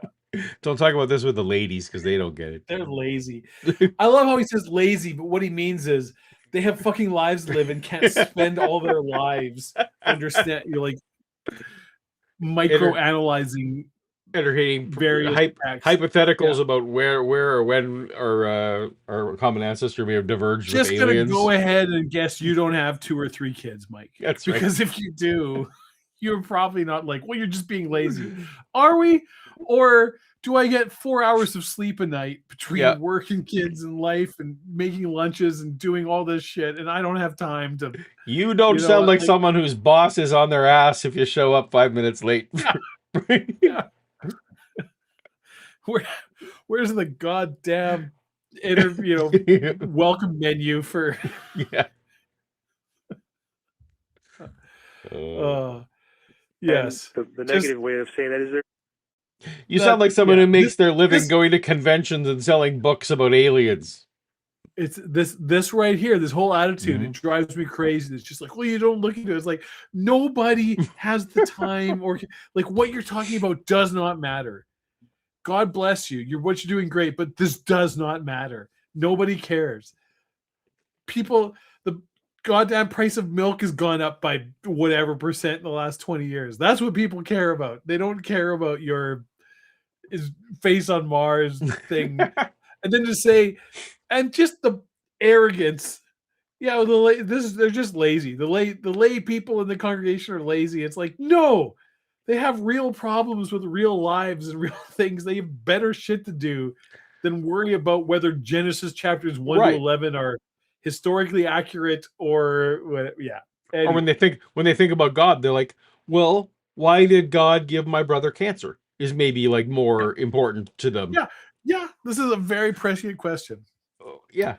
Oh, we can talk about Landsrad politics, Fishanti. We'll talk about Landsrad politics all the damn day. Smug. So here's a fun fact. Might as well throw the Bimos icon. So I read, Paul, fairly recently. I actually went and read all of the goddamn Dune prequels. Oh, really? Kevin J. Anderson, the Stephen J. Anderson stuff. Frank Herbert. You're a better man than me. Abominations, just terrible. Like, only because I started, I'm just like, I'm finishing this. I don't care, and I just read them all. Horrible books. Just the worst of Kevin J. Anderson. That's a high bar because he has terrible stuff. He has terrible stuff, and just his worst instincts mixed in with just sabotaging everything that makes Dune so good. And it's so bad. Just so bad. Don't read them. Nobody. I had never intended to. My youngest reads them, and I hear the reports. Yeah. Ungood books. Just yeah. Anyways, moving on. Kevin Anderson. I just think that if this is reality, and again, I'm not omniscient. I don't know if Richard's right. I look at what he's doing as a credible attempt to try to establish this. And I'm not going to compare him. People I don't think are credible that I've dealt with before. But this is not a road that theology has not been down. And if he's right, this is part of general revelation. It's part of the creation. It's part of what God did, and we need to understand it. You want to hear something really freaky, gentlemen? When Mike and I planned this, and discussed it, and he finally got the go-ahead from the university, I had no idea that the lead story in this month's Atlantic Monthly, which is a mainstream publication. Indeed. They bill themselves as the smartest magazine on the rack. Yes. Mm-hmm. Is an article by Paul Davies. Now, Mr. Davies, Dr. Davies, is professor of natural philosophy at the Australian Centre for Astrobiology at Macquarie University in Sydney. He's written something like 25 books. Anyway. Astrobiology, is that what I heard? Mm-hmm. Astrobiology, all right. Yeah. His lead article this month, or last month, in the Atlantic Monthly was E.T. and God. Could earthly religions survive the discovery of life elsewhere in the universe? And what fascinated me by the article, which of course I carefully saved as part of my arsenal when I go up against Mr. Ross and others, are the number of mainstream theologians who, as Mike has been saying all night, have grappled with this successfully and want to know. If all of this is true, then Brookings was wrong then and is wrong now. It's Because a matter I of don't degree. think that much has changed. It's a matter of degree. I mean, Brookings, it's not an either or. This is the either or fallacy. Either Brookings is right or it's wrong. Why can't the answer be yes? Okay, yeah, there are. He said it would literally destroy society. Mm-hmm. And I feel like anything short of society being destroyed means that he was wrong. I mean, that's what he said. Don't So like, society overpromise and deliver. Society being bummed out isn't like, well, that's just a degree of being destroyed. It's not. No, it's not. It's not. It's not. Yeah. There are Scotty already people who points would out, react. Paul, astrobiology is a real and respected thing. This is a real field. I was just wanting to clarify that I heard the right thing. So yeah, but yeah, okay. You ignorant slut. Well, that's true. The way Brookings I'm does. embarrassed sometimes to be your friend. Only sometimes. Only sometimes. You That's work for the Lucas, which is pretty cool. That's the nicest I thing. get a little cash out of that. That's right. That's right. I can occasionally get a free drink out of somebody on that one. Yeah, I go to the cons and Yeah. there's gonna be some Ahsoka fan and I'm looking for a good in their cosplay and I'm gonna be like, I know somebody who worked on that. Yeah, it's pretty good. The guy who Dave Filoni's off. He moved into my friend's office when he started working there.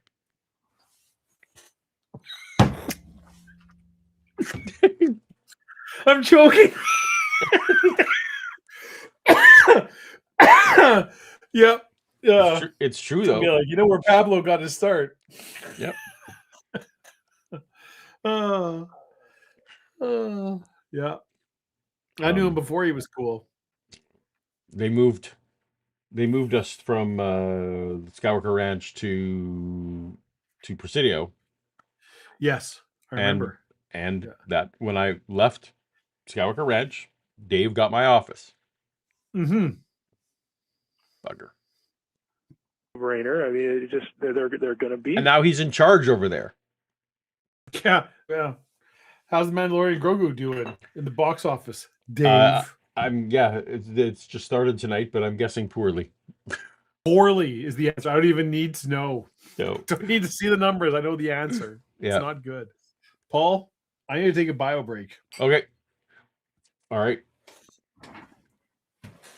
That way. Art, The question is how much. If the world hasn't changed since 1950, what the heck are we doing here? If you are our government, or it's hard to be that, but if you're somebody very high up in government and you're reading the Brookings report and you're considering what your policy is going to be, or in fact, see, now you're getting close to what I think is the real issue. Well, sure. I read you that paragraph so that you could all out there listen to the overwhelming political fears inspired by Brookings. They're not concerned about Christians believing this or believing that. They're concerned about fundamentally religious people of many different stripes enacting their beliefs at the ballot box. Well, let me tell you something, brother. In our Constitution, religion and the state are separated. But in reality, in politics, there's nothing at all separated. And politicians have to act all the time with religious belief in mind. Oh, you bet. What Brookings did not forecast, which I found interesting in hindsight, is the rise of the fundamentalist Christian political perspective in the central mainstream American body politic, particularly in the 1980 election. Yeah. That would have been tough for someone in the 1950s to predict. I give him that. But if he had, it would have been impressive. Fundamentalist Christians helped Ronald Reagan get elected. You betcha. They then helped George Bush get elected. You betcha. They did not help Bill Clinton get elected. Right. They were incredibly, shall we say, put off by Mr. Clinton. Part of the backlash, part of the political war that we have, which is called the cultural divide by people like Bill Bennett, is between the state of values as held by that constituency versus what they perceive to be the liberals, the Hollywood left, et cetera, et cetera. You're seeing it again reflected in the last tortured days of the California recall campaign. That divide on cultural values, I have believed for quite a while, is politically what's holding up the train here. And the only way to get past this station is to directly confront it, show mainstream Christians this is not against their religion, and in fact, it could enhance their religion, but we're not going to know unless we go. So you're going to try and demonstrate this, in essence, to the political powers that be, that they need not be afraid of this. It's going to be your goal, right? That's our goal. And what will be the criteria of success will be if other universities. They're trying to normalize aliens. That's really what they're out there trying to. Yeah. Subversive message to to undermine our alien phobia. Yes. Universities pick up on this conference. Kids coming home from college, Dad, you're just an alien phobe.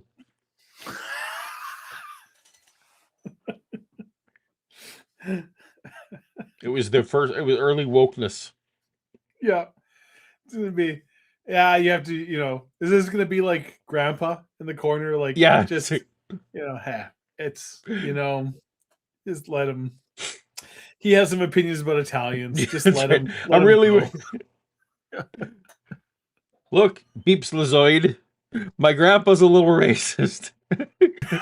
Look, my grandpa isn't much like aliens. It's just, he's never seen a gray skin. I'm sorry. He's never been to Alpha Centauri. He's never going to be. But he's like 90. Don't worry about it. Just And we just kind of say, yeah, that's right, Grandpa. Let me give him, some pudding, and he just kind of sits there, and he's good. Yeah. He's gonna call you almond eyes, and he doesn't. It's gonna be you and I, Paul. That's right. It's gonna be us. Yeah.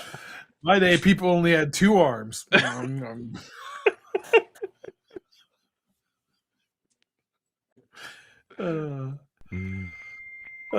not Zoidberg? On the road.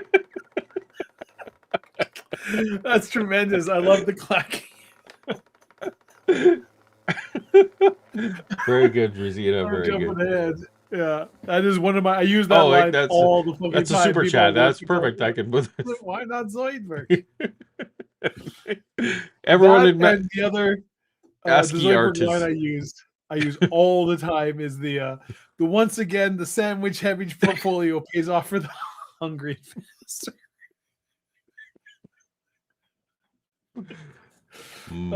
Once again, the sandwich hemorrhage portfolio pays off for the hungry investor.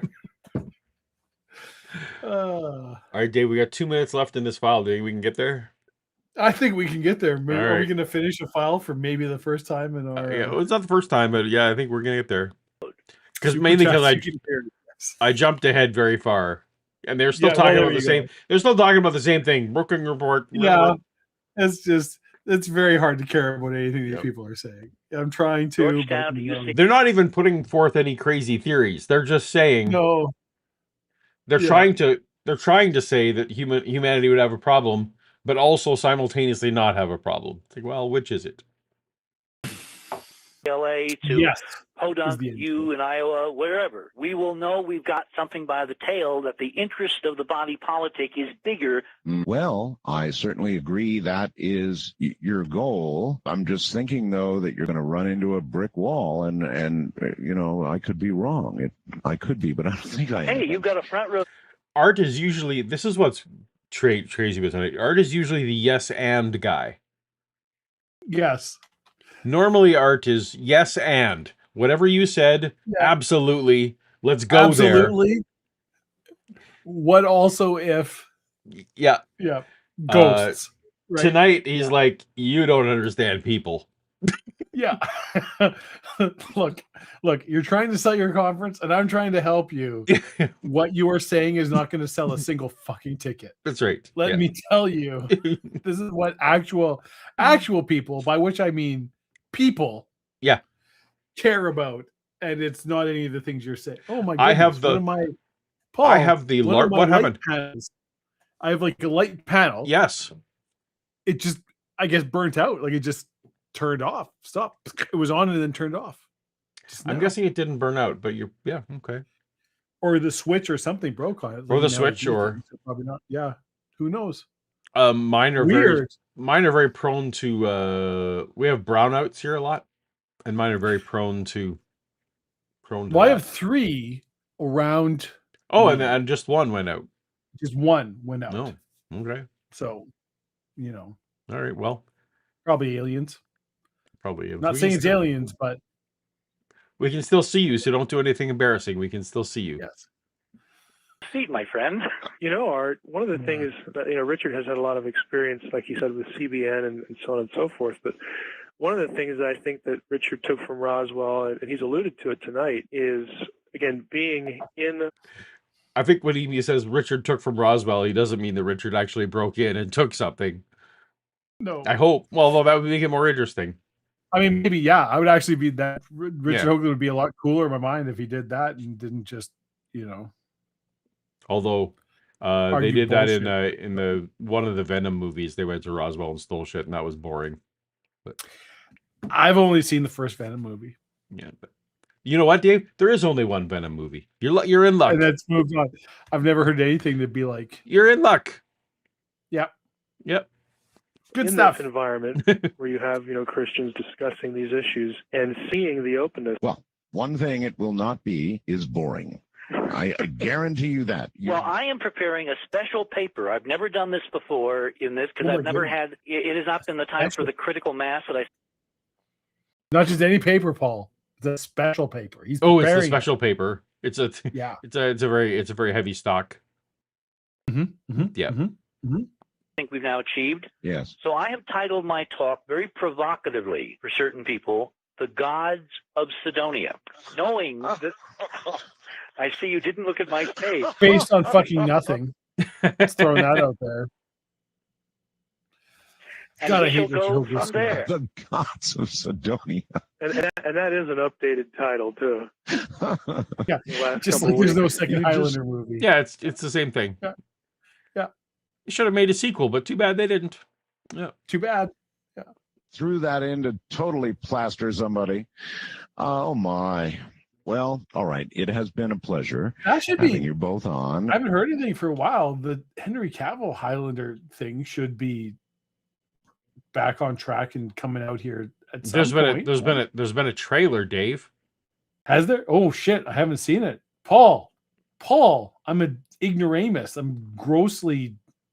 I feel Actually, embarrassed.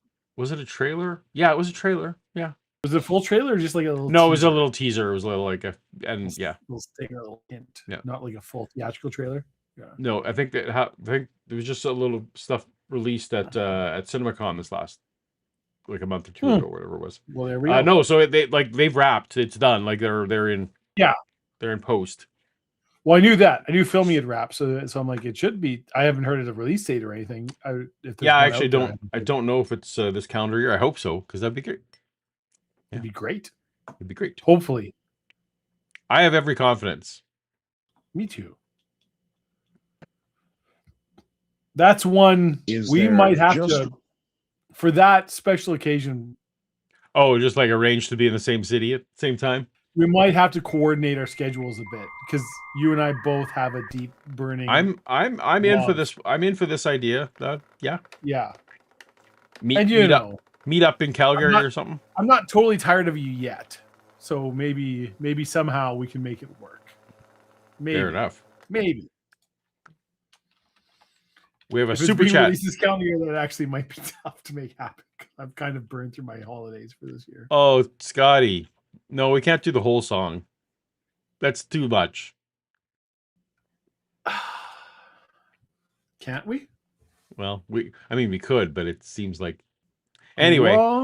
Long time ago, You're starting now? I thought we were going to start in later. a galaxy far away, Naboo was under an attack. And I knew me and Qui-Gon Jinn could maybe talk Talk the Federation into maybe cutting them a little slack. slack. But their Their response, response, it didn't thrill us. He locked the door and tried to kill us. Tried to kill us. We escaped from that the gas. We met Jar We Jar met and Jar Boss Jar and Nass. Boss Nass. We took Took a bongo from the the scene. We went to feed to see the queen.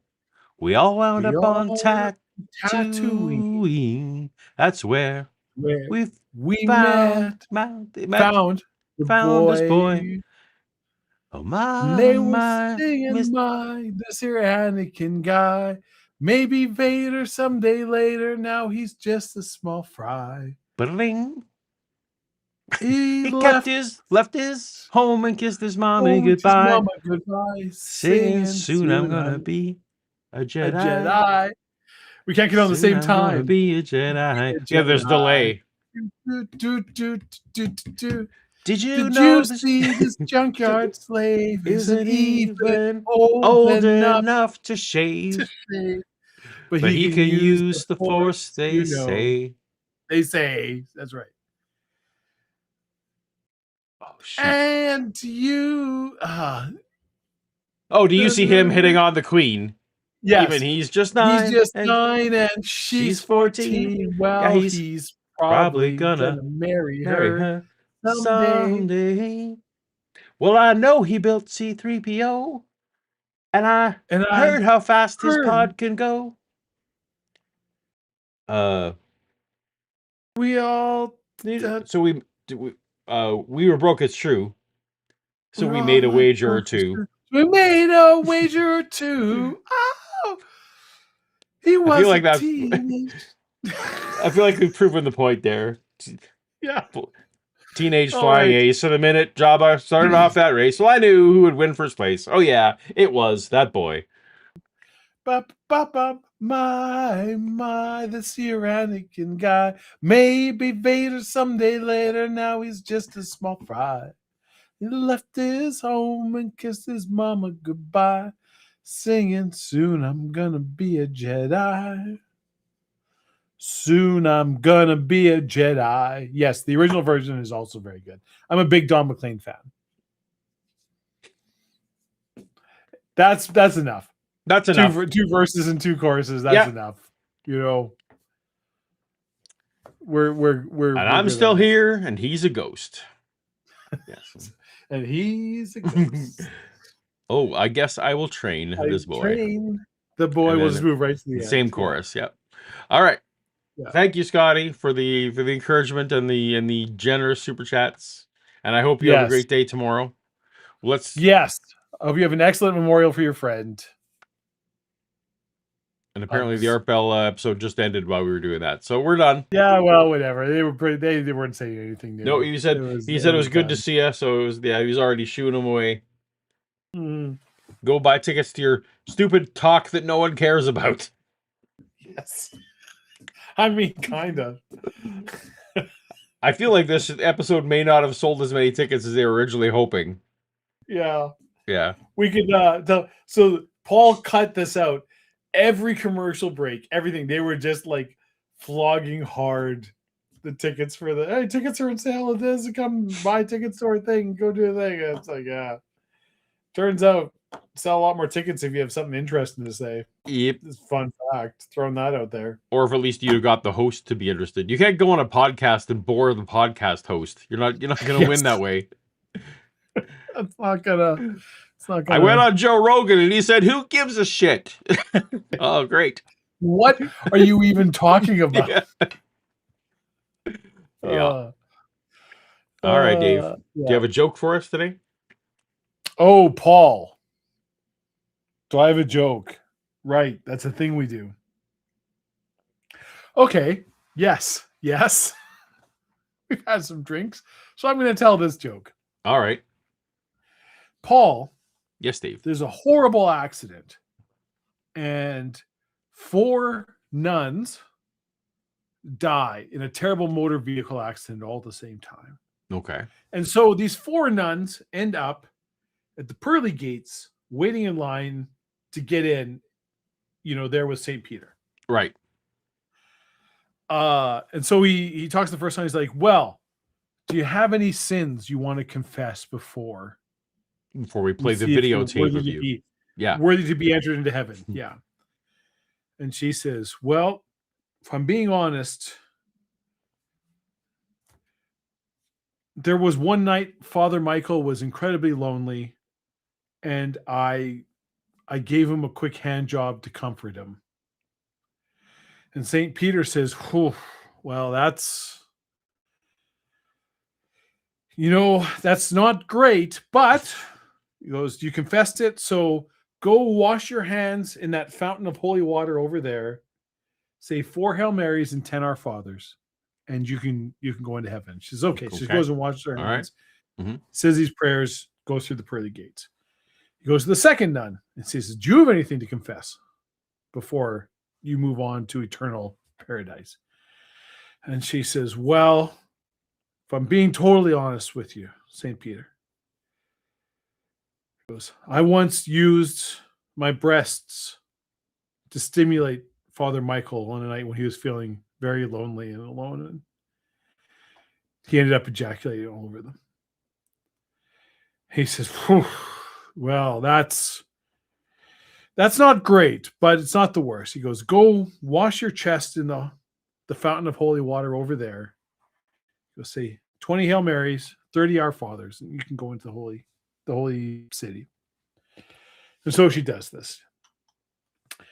And as he goes to the third nun, he starts saying, "Do you have," but before he can even say it, the fourth nun rushes ahead of him and starts gargling the holy water in this fountain, just swallows a bunch of it and goes, gargles. And St. Peter's, what are you doing? What's happening? And she goes, "I'm cleaning my mouth out before you talk to Sister Mary and she has to wash her ass in this fountain."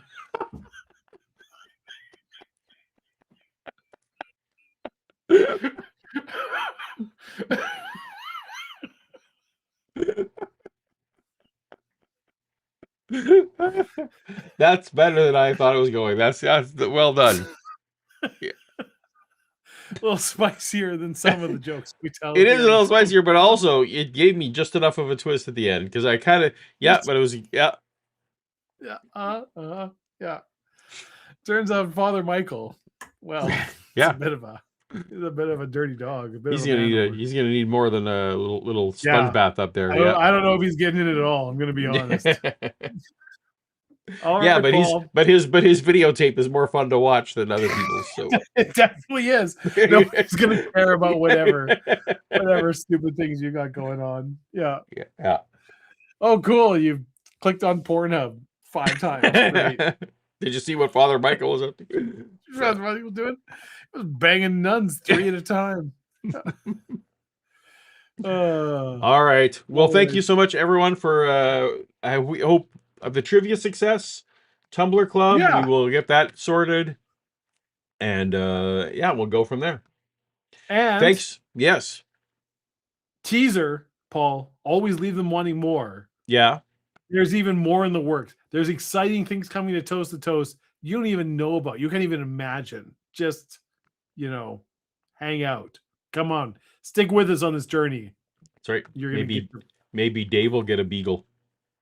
Oh, promised under deliver. No, I'm allergic to dogs. That's never going to happen.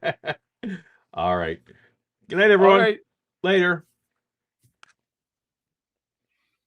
And that's the end of our show.